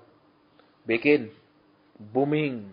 Pertama saya ketemu sama dia, Tuhan bilang, kamu akan punya pabrik kedua, dari sini ke timur sebelah kiri jalan. Dan sudah dia terima itu tempat. Kasihnya, mobil yang saya harus tambah 100 juta untuk bisa jalan. Jadi di sini saudara, di awal pelayanan kita akan bingung siapa yang ngundang kita. Tapi kemudian di level yang lain lagi kita akan melihat Tuhan, layakkah kita orang ini dilayani. Dulu saya doa gini, Tuhan, siapa yang kau mau tolong pertemukan dengan kami. Hasilnya saudara dari pagi sampai malam, saya tidak berhenti pelayanan. Sampai saya bilang, Tuhan, nek begini aku mati muda. Nyesel aku jadi hambamu kalau begini. Kenapa saudara? Jam 1 malam itu baru mulai mau konseling ada loh, jam 1 malam. Itu baru mau mulai, saudara. Saya bilang, Tuhan, nek gini aku nyesel. Terus waktu doa, Tuhan bilang, kan kamu doa, siapa yang aku mau tolong supaya ketemu lah. Banyak yang aku mau tolong. Loh keliru berarti Tuhan doanya gitu. Jadi bagian doanya harus, Tuhan, siapa yang menjadi bagianku untuk kulayani. Yang bukan bagianku nyingkir sana jauh-jauh. Keliru karena tidak sekolah Alkitab, saudara. Dan tapi saya yakin juga di sekolah kita tidak diajar doa begini. Betul? Kan saking tulusnya. Siapa yang kau mau tolong Tuhan? Pertemukan. Iya ketemu semua saudara yang memang Tuhan mau tolong. Nah orang banyak ada kan di sini. Pak Sen, pokoknya saya dapat pabrik itu. Nanti saya kasih si Avi. Dapat pabrik ya menang. Loh ini kita nyata saudara. Kalau saya mau sebutkan. Aduh terlalu panjang saudara. Makanya Tuhan katakan apa? Terkutuklah orang yang berharap kepada manusia. Makanya perpuluhan juga salah satunya. Bukan karena itu doktrin gereja perjanjian baru. Tapi doktrin karena satu, tidak percaya pemeliharaan Tuhan. Kedua, roh tamak. Tidak cukup dengan persembahan-persembahan biasa. Kita belajar, saya makanya belajar saudara. Sejarah gereja awalnya kayak apa sih? Tahun 777. Raja Charlemagne mendeklarasikan harus mengembalikan perpuluhan. Bukan seorang bapak gereja, tapi seorang pemimpin sekuler. Raja Charlemagne. Makanya kalau saudara lihat sekarang, gereja mula-mula tidak ada perpuluhan. Dari mana? Saudara akan lihat dari buktinya di gereja Katolik. Gereja Katolik tidak mengajarkan perpuluhan. Karena apa? Karena gereja mula-mula sampai tahun 777 memang tidak ada pernah mengajarkan perpuluhan. Gereja Katolik berdiri di abad ke-6. Maka dia tetap memegang sistem gereja mula. Tidak ada perpuluhan. Jadi kalau kita percaya Tuhan pelihara, tidak usah ngomong perpuluhan. Itu satu ketidakpercayaan. Kedua, kalau kita merasa lewat persembahan biasa aja cukup, tidak usah kasih perpuluhan terus-menerus. Saya punya anak rohani, ketika dia tanya sama saya, perpuluhan saya harus bawa kemana? Saya jawab sama dia. Di mana digerakkan ke kantor sana? Gerakkan kemana? Saya tanya. Saya gerakkan bantuanmu. Ya bantu sana. Udah. Padahal saya bisa bilang, aku bapak rohanimu. Betul? Yang suruh kamu import ini siapa? Aku. Betul? Yang bikin kamu tahun 2009 cuan 30% seluruh stok barangmu yang sekian ratus kontainer siapa? Asen. Bisa loh. Jadi sugi saya saudara. Betul? Tapi satu, percaya Tuhan tidak usah ngomong perpuluhan. Kedua, tidak usah tamak. Ya beberapa bulan ini ada seorang pengusaha Ya, berapa kali dia ingin ketemu saya. Ya akhirnya ketemu, kita makan siang bareng. Terus dia cerita, saudara. Pak Asen, saya ujung-ujungnya asar bergaul sama hamba Tuhan, ujung-ujungnya uang. Ya memang kau diketahui sebagai pengusaha besar, gimana ndak urusan uang? Ya ujung-ujungnya saya kecewa Pak Asen. Nah ya salahmu toh. Betul saudara, salahmu nek kau bergaul sama yang perlu uangmu, ya memang mereka perlu uangmu. Ya, terus dia datang di kitabnya doa malam, dia lihat break, loh kok cuma ada teh Pak Asen? Besok saya bulan depan saya sumbang makanan apa? Tidak boleh.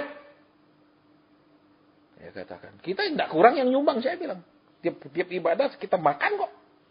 Tidak kue, makan saya bilang. Tapi sudah tidak boleh. Supaya kenapa? Datang memang hanya untuk menyembah. Kan ada saudara, saya lihat itu datang, ambil piring, mangkok paling dulu. Ngisi paling gila segunung. Dia tidak lihat yang belakang-belakang. Itu di belakang dia kan masih banyak orang yang ngantri. Gitu loh saudara. Udah berhenti, pokoknya hanya teh. Sekarang hanya ada teh. Tehnya pun tidak sasetan kayak gini. Sudah pakai yang gede itu. Itu tuh udah tinggal linya keluar. Mau tambah gula itu gulanya. Udah. Disiplin. Terus dia ngomong, Pak Asen, saya bantu ya, saya tergerak. Pak Asen punya tiket, apa semua. Enggak. Saya bilang. Ya, dia ketemukan sama saya lagi. Berapa bulan kemudian kemarin dia bilang, Pak Asen kita makan siang. Saya bantu ya. Enggak. Dia kemarin lagi suruh temannya hubungi saya. Kok itu hotelmu semua ya? Enggak. Kenapa? Nek percaya Tuhan ada kan enggak perlu. Ini kita bicara tentang iman, saudara. Satu, kita bicara tentang iman. Kedua, kita bicara tentang ketamakan. Loh, orang mau ngasih, ambil aja. Betul. Ambil aja kan. Enak, betul. Loh, sehingga tiket saya semua tertutupi kan. Semua dibayarin seluruhnya kan. Enak kan kalau sudah begitu. Nggak tahu kan Tuhan sudah bilang, itu kan uangku, betul. Jadi sampai hari ini saya masih ngeluarin duit, saudara, untuk pergi pelayanan. Ya saya nggak tahu Tuhan didik saya ini untuk apa, saya belum tahu, saudara. Ya nanti sudah saya dianggap lulus, baru Tuhan akan bilang, ini loh maksudku. Kenapa? Nek Tuhan kasih tahu kamu saya butuh apa, Tuhan gerakkan kamu, nah itu benar dari Tuhan. Tapi kalau saya ngomong sama kamu saya butuh, itu saya punya mau, titik loh. Halo? Loh, terus Pak Asen, kenapa bisa jadi begitu? Kan saya ada penyita, saudara, waktu saya diproses Tuhan. Ya dah. Pergi pelayanan, semua orang cuma kamsia, Pak Asen, terima kasih, Pak Asen, kamsia, terima kasih, salaman tok. 3 bulan itu, saudara. Yuk, Tuhan, ini 3 bulan nggak ada duit gitu kan. Loh terus apa? Sikat gigi saya udah mekar. Odol, Tuhan, sabun. Ya makan sehari-hari saya masih tinggal di orang tua. Tapi kan masa sabun, odol apa minta mana ya Tuhan? Saya pernah kasih sama saudara kan? Tuhan ini gimana sih Tuhan? Jadi mulai doa, ini sikat gigi, odol, sabun gimana lo Tuhan? Aku enggak minta uang banyak, tapi ini lo Tuhan. Terus Tuhan jawab apa? Kamu melayani siapa? Melayani Engkau Tuhan. Terus kenapa kau berharap ke manusia? Nah itu loh. Lah iya tuh Tuhan enggak kirim malaikat kasih uang kok. Betul. Siapa yang pernah terima uang dari malaikat? Cerang blok turun gini nih. Enggak ada. Kan semua dari manu. Nah sekarang aku pelayanan terus enggak ada uangnya piye? Tuhan bilang aku mau ngajar kamu satu hal. Aku mau ngajar kamu satu hal. Tuhan bilang. Yaitu kamu melayani aku berharap pada aku. Titik. Di mana dididiknya? Diproses. Siapa enggak butuh uang? Siapa enggak senang sama uang? Sampai hari ini saya senang sama uang, saudara. Jangan pikir, habis dididik kita muak sama uang. Tetap senang sama uang. Cuman sikap hati sama uang berbeda. Gitu loh. Tetap uang adalah uang. Tapi sikap kita berbeda sama uang. Ya, makanya ketika kemarin kan saya dihubungi. Kok, nanti hotel semua ya kita tanggung. Enggak. Terus baru dia ngomong, kok, kapan ke anu? Saya bilang saya berangkat Selasa. Loh, Selasa? Kan biasanya saya berangkat Kamis, saudara. Ya. Kok berangkat Selasa kok? Iya, saya bilang saya ada anu. Itu. Terus, berarti kalau gitu Rebo bisa ngisi ya? Saya bilang ngisi apa? Kita ada ibadah 1 juta umat. di bawah jalan tol. Orang-orang kiri semua. Rupanya dia segen, saudara. Kenapa? Masa Asen mau melayani orang-orang seperti itu? Padahal kalau saya disuruh pilih, jujur ya, saya mau ngomong sama saudara ya, saya nggak tambah, ini bukan pencitraan. Kalau suruh saya melayani sama orang bawah jembatan, saya lebih nyaman hati saya melayani orang bawah jembatan. Kalau suruh saya berangkat ke Jakarta melayani, sama suruh saya berangkat pergi pedalaman, hati saya lebih nyaman ke pedalaman. Sukacitanya lain. Walaupun ke pedalaman, miucian. Sukacita tapi. Nah kalau udah gini terus kurangnya apa yuk? Ternyata masih sangat banyak kurangnya di mata tuh.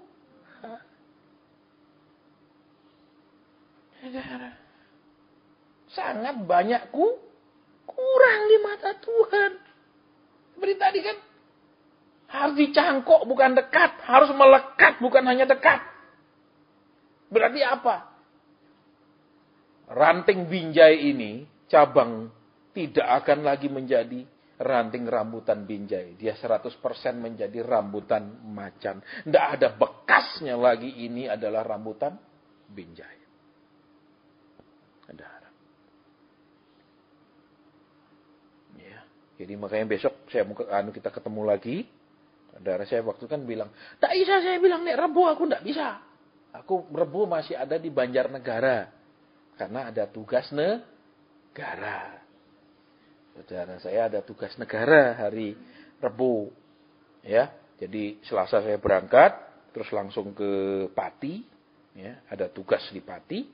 Terus malam saya balik Semarang. Terus Rebo pagi saya ke Banjarnegara sampai Kamis tengah malam. Tugas negara. Ya, itu baru. Oh gitu ya, iya nanti. Saya bilang nanti dah bulan depan kita atur. Kalau persekutuan kiri tidak mungkin mengundang pendeta terkenal, tidak punya duit, satu. Kedua, pendeta terkenal tidak mungkin mau ngisi persekutuan seperti itu. Itu menurunkan derajat. Itu hanya untuk pendeta-pendeta pemula. Halo? Tapi saudara, saya diajar Tuhan. Setiap saya pelayanan yang kiri, ya, justru sesudah itu uang saya melimpah ruah. Anehnya di situ. Aneh, saudara. Kan saya pernah kita sama saudara tahu berkali-kali. Masuk pedalaman Sumatera 21 hari. Ya, waktu itu HP saya cuma 1. Keluar pedalaman Sumatera, masuk ke kota Lampung. Ada yang ngomong, kok engkau mau kasih HP. Loh, itu loh saudara. Kok tahu saya butuh HP lagi 1. Itu saya ingat 8250 zaman itu. Zaman keren. Sekarang kan untuk lempar anjing HP-HP gitu saudara. Ya, itu. Zaman dulu keren layar biru itu loh. Walaupun yang birunya cuma lampu anunya itu, layarnya tetap hitam putih. Itu saudara. Terus Pak kalau persoalan Bambung, piye? Tapi Bambung ada sponsornya orang kaya. Enggak, saudara mikir kenapa? Saudara tahu Tuhan Yesus waktu pesan sama murid-murid, orang miskin akan selalu ada padamu. Betul dia bilang? Betul ya gitu? Kenapa pesan Tuhan Yesus ke orang miskin selalu ada padamu? Hati Tuhan Yesus sama orang miskin. Bukan sama orang kaya. Hati Tuhan Yesus sama orang miskin. Saya pernah kasih sama saudara kalau tidak salah. Ketika saya doa, Tuhan bilang, kamu mirip dengan aku. Apanya mirip, saya bilang Tuhan. Aku kasar, keras. Engkau lemah lembut. Tidak ada miripnya Tuhan. Lagi Roh Kudus bilang, kamu mirip dengan aku. Apanya mirip, saya bilang. Tidak ada miripnya Tuhan. Tuhan bilang apa? Kamu mengasihi orang miskin seperti aku. Oh iya Tuhan, betul. Saya ingat saudara. Ya, suatu saat waktu saya tugas di Jakarta, dikirim kantor saya di Bali untuk ke Jakarta, saya makan di Pecenongan. Anak kantor kita kan di Batu Tulis itu. Malam saya makan, ada satu encek-encek tua. Saudara, dia bawa ember, isinya kerupuk. Diangkatnya pakai ember. Jadi sementara kita makan, dia taruhin kerupuknya di meja-meja, dia tunggu di luar. Siapa yang mau ambil kerupuknya? Tidak ada satupun yang ngambil, saudara. Ya, orang-orang pergi, dia ambil lagi kerupuknya, taruh di ember lagi. Nanti ada orang datang baru lagi makan, dia taruh lagi kerupuk di situ, berharap ada orang mengambil, dibeli. Nah, ada satupun. Saya nangis, saudara. Di situ saya gini, Tuhan, orang tua ini kok gini nasibnya. Sudah setua ini Tuhan, kok kayak begini. Malam-malam kok kayak begini. Saya nangis. Dan Tuhan bilang, kamu mirip dengan aku. Pertama saya bilang, apanya mirip? Tidak ada. Saudara, kasar. Kalau saya banding sama Tuhan Yesus, saya tidak ada miripnya. Ternyata Tuhan bilang ada. Yaitu, hatinya sama orang miskin.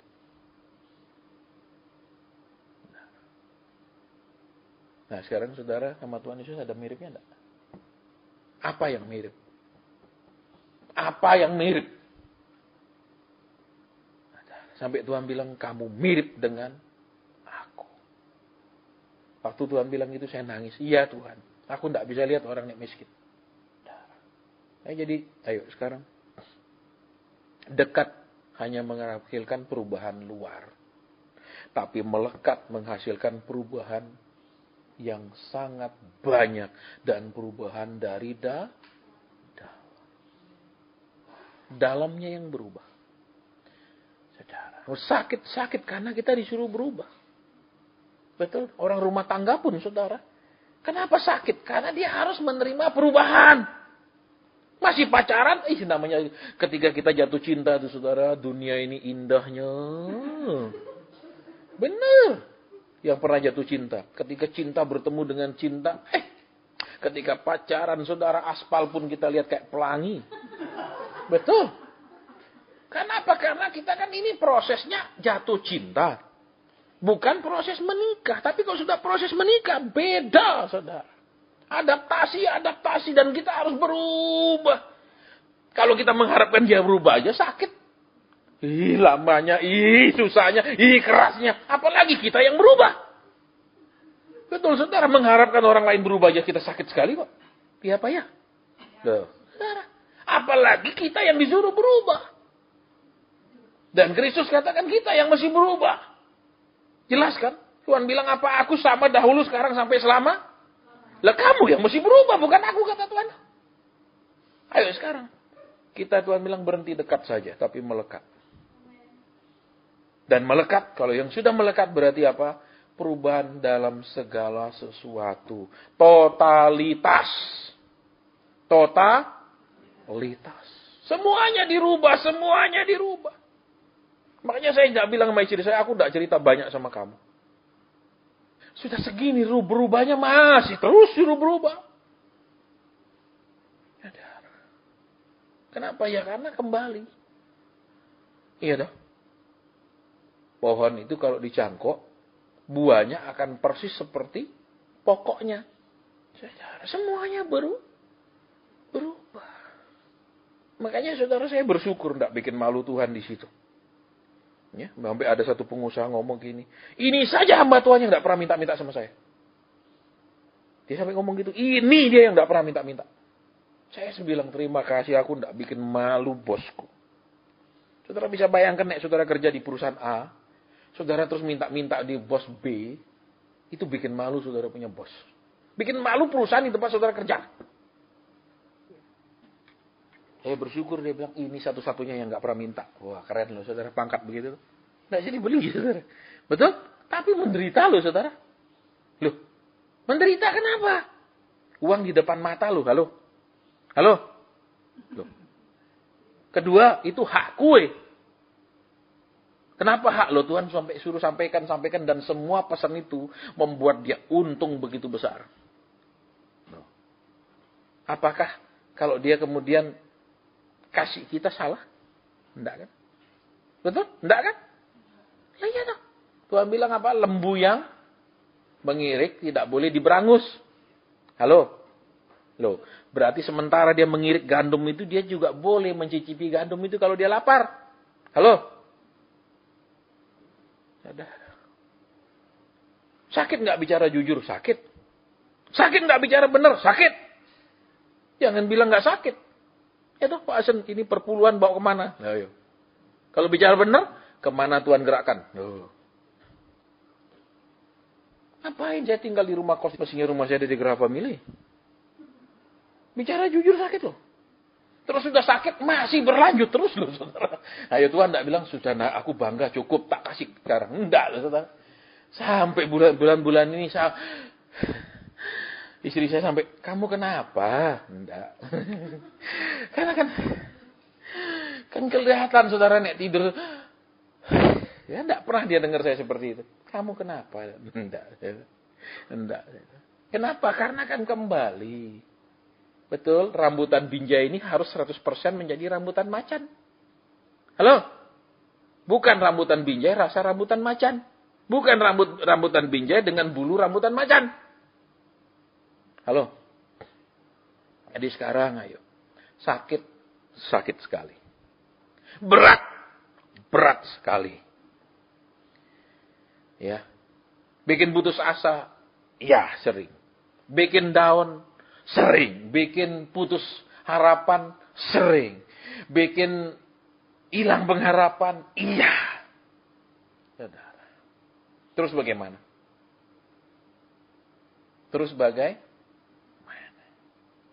Daud sudah membuktikannya. Kemanakah aku bisa lari dari rohmu? Betul? Kemana aku bisa lari dari roh? Alkitab bilang roh yang memberi Berarti apa? Pimpinan Roh Kudus, kehendak Roh Kudus, pembukaan firman yang dibuka Roh Kudus, suara dan pesan Roh Kudus, tuntunan Roh Kudus, itulah yang mengalirkan kehidupan buat carang yang dicangkokkan. Sakit super. Saudara pikir jadi hamba Tuhan biasa-biasa, enggak soge itu, enggak stres loh. Bukan karena enggak bisa mewah-mewah loh, bukan loh. Karena orang sering kali lihat yang nasihati siapa. Siapa yang ngomong begitu? Kalau kita pendeta biasa dia tidak percaya. Tapi kalau raya-raya biar salah dia percaya. Saya mau sampaikan sama saudara. Biar tidak terbukti dia tetap aminkan. Ya, berapa minggu ini kan ada satu orang. Ya, sudah dibawa ke Singapura ditolak karena kena kanker liver. Ya, terus keluarganya menghubungi saya. Tuhan sampaikan banyak teguran lewat istrinya. Saudara. Ya, tapi ya dia istrinya enggak begitu peduli teguran Tuhan walaupun benar tapi enggak peduli. Jawabannya apa? Saya sebentar lagi mau ketemu pendeta yang punya karunia kesembuhan. Dia jawab begitu. Jawabnya gitu, saudara. Terus saya bilang sama keluarganya itu, sudah ya, saya bilang, saya enggak mau ngurusi ini lagi. Dalam arti itu keluargamu, tapi bukan keluarga saya. Jangan suruh saya terlibat ngurusi keluargamu terus-menerus.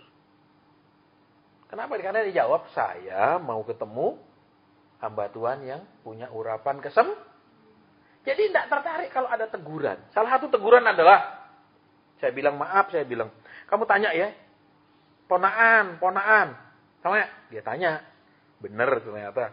Ini janji mau sekolahkan ponaannya di Jepang kalau nggak salah. Tapi cuma cangkem toh.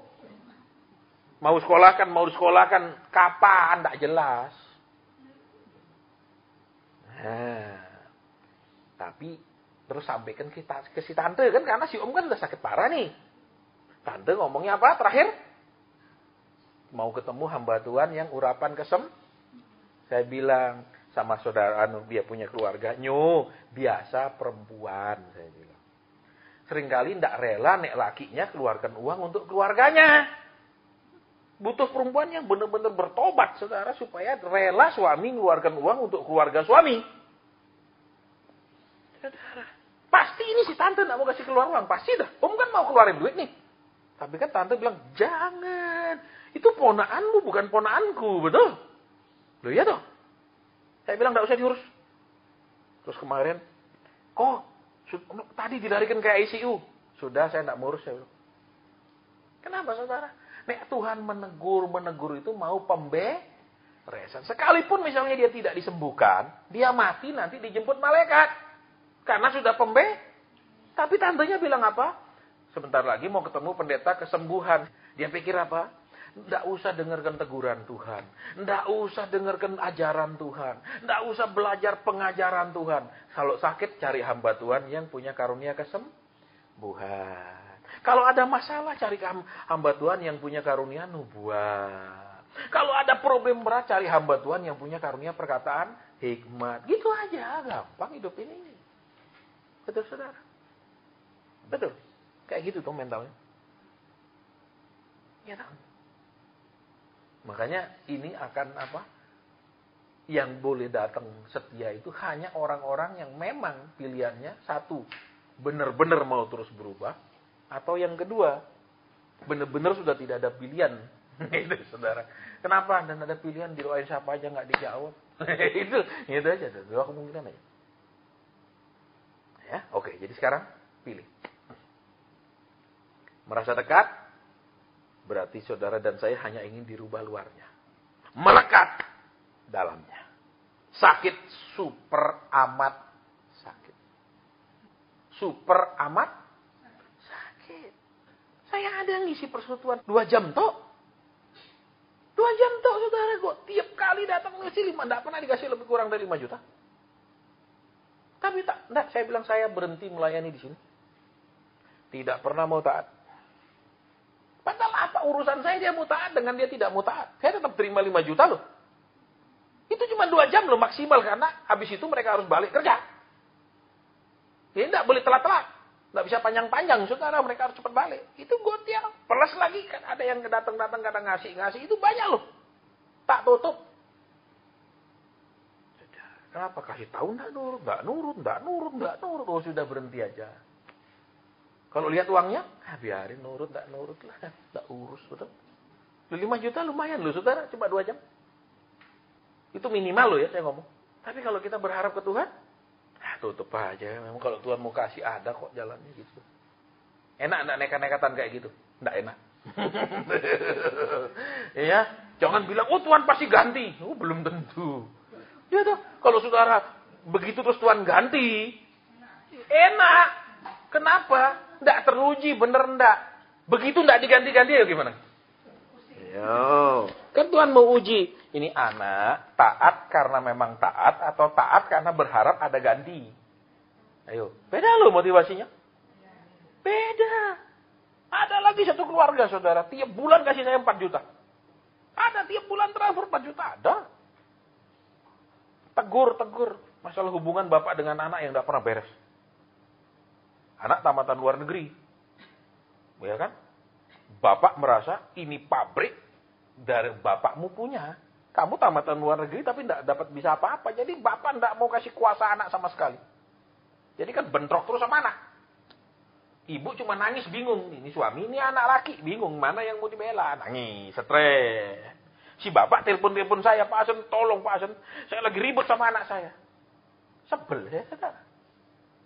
Kenapa? Emang kamu punya pabrik. Tapi anakmu ini tamatan luar negeri. Otaknya beda. Memang dia belum berhasil apa-apa. Tapi kasihlah dia wewenang. Kasihlah dia tugas yang jelas di sana. Gitu loh. Terus saya disuruh jadi penengah. Terus jangan masuk tegur anak saya. Oh, terus-terusan gitu enggak bisa. Tak blok saudara dia punya WA. Telepon enggak bisa toh. Ya toh? WA enggak bisa. Titip pesan sama teman saya enggak mau jawab. Berhenti ngirim 4 juta tiap bulan. Rugi enggak? Rugi.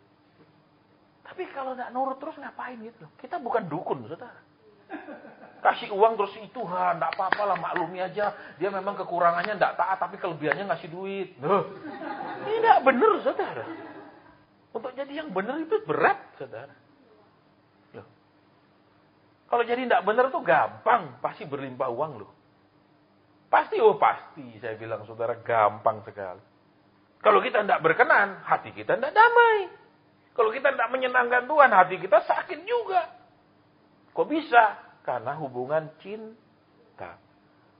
Saudara yang sudah nikah atau lagi pacaran, coba bertengkar. Dua-dua sakit lah hatinya. Betul? Loh iya apa enggak? Bukan salah satu kan? Sudah nikah pun bertengkar, dua-duanya stres, betul? Bukan satu kan? Iya apa ya? Makanya yuk sekarang berhenti sudah hanya ingin dekat sama Tuhan, tapi mau melekat. Saudara, tapi melekat tak berarti perubahan total.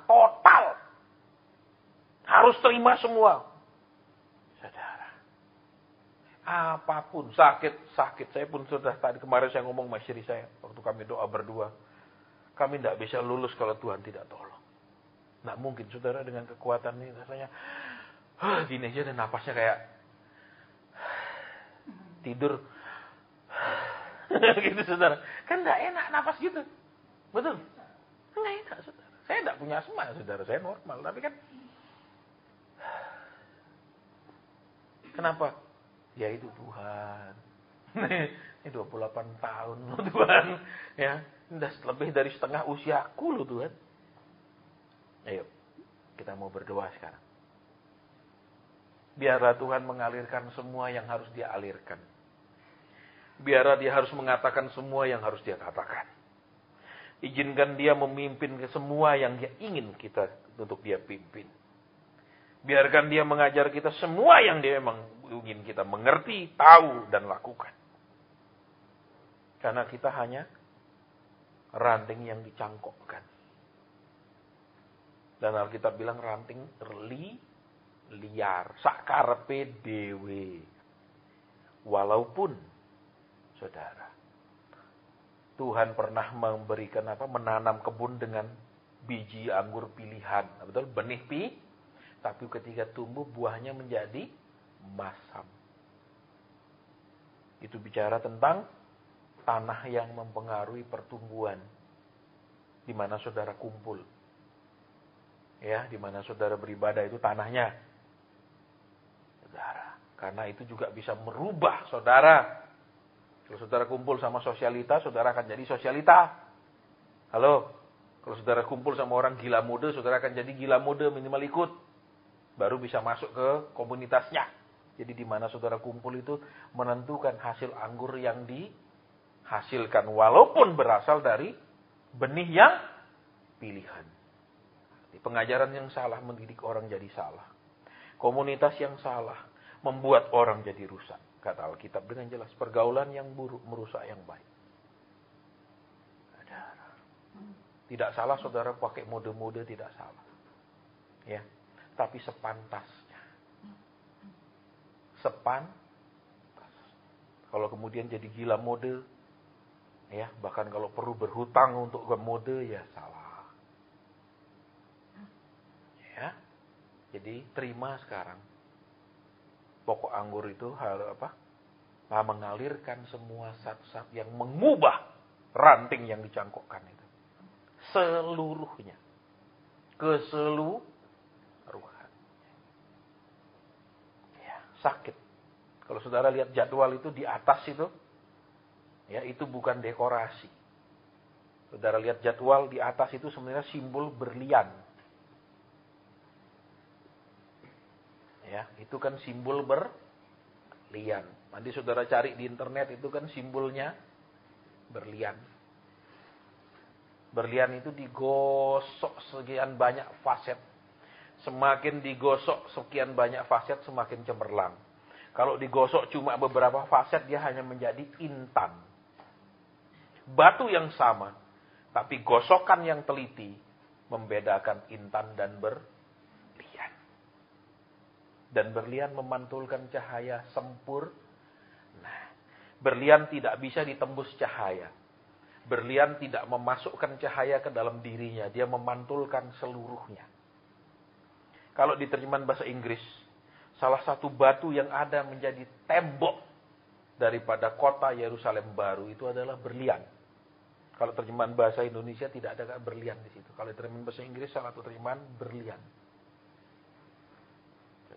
Jadi dia memantulkannya seluruh. Dia tidak menyerap sedikit pun sinar. Berarti tidak untuk aku. Kita bersyukur saudara bahwa pelayanan kita. Ini kan kita lagi ujungnya, betul? Saya bersyukur saya dipakai Tuhan. Saya lagi, betul? Ujung-ujungnya kan di situ-situ saja. Cuma diperhalus bahasa roha. Kita bersyukur saudara, saya diurapi. Saya mana? Bolak-balik kan cuma begitu kalau. Dia bukanlah batu berlian.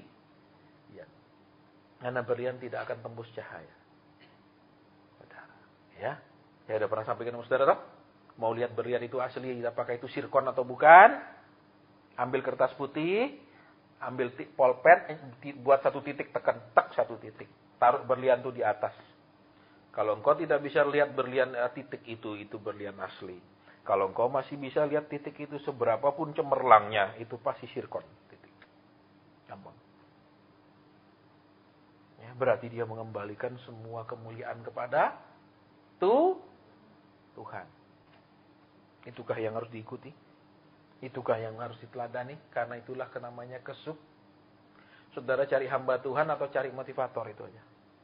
Kalau engkau cari motivator, engkau ingin orang-orang yang sukses.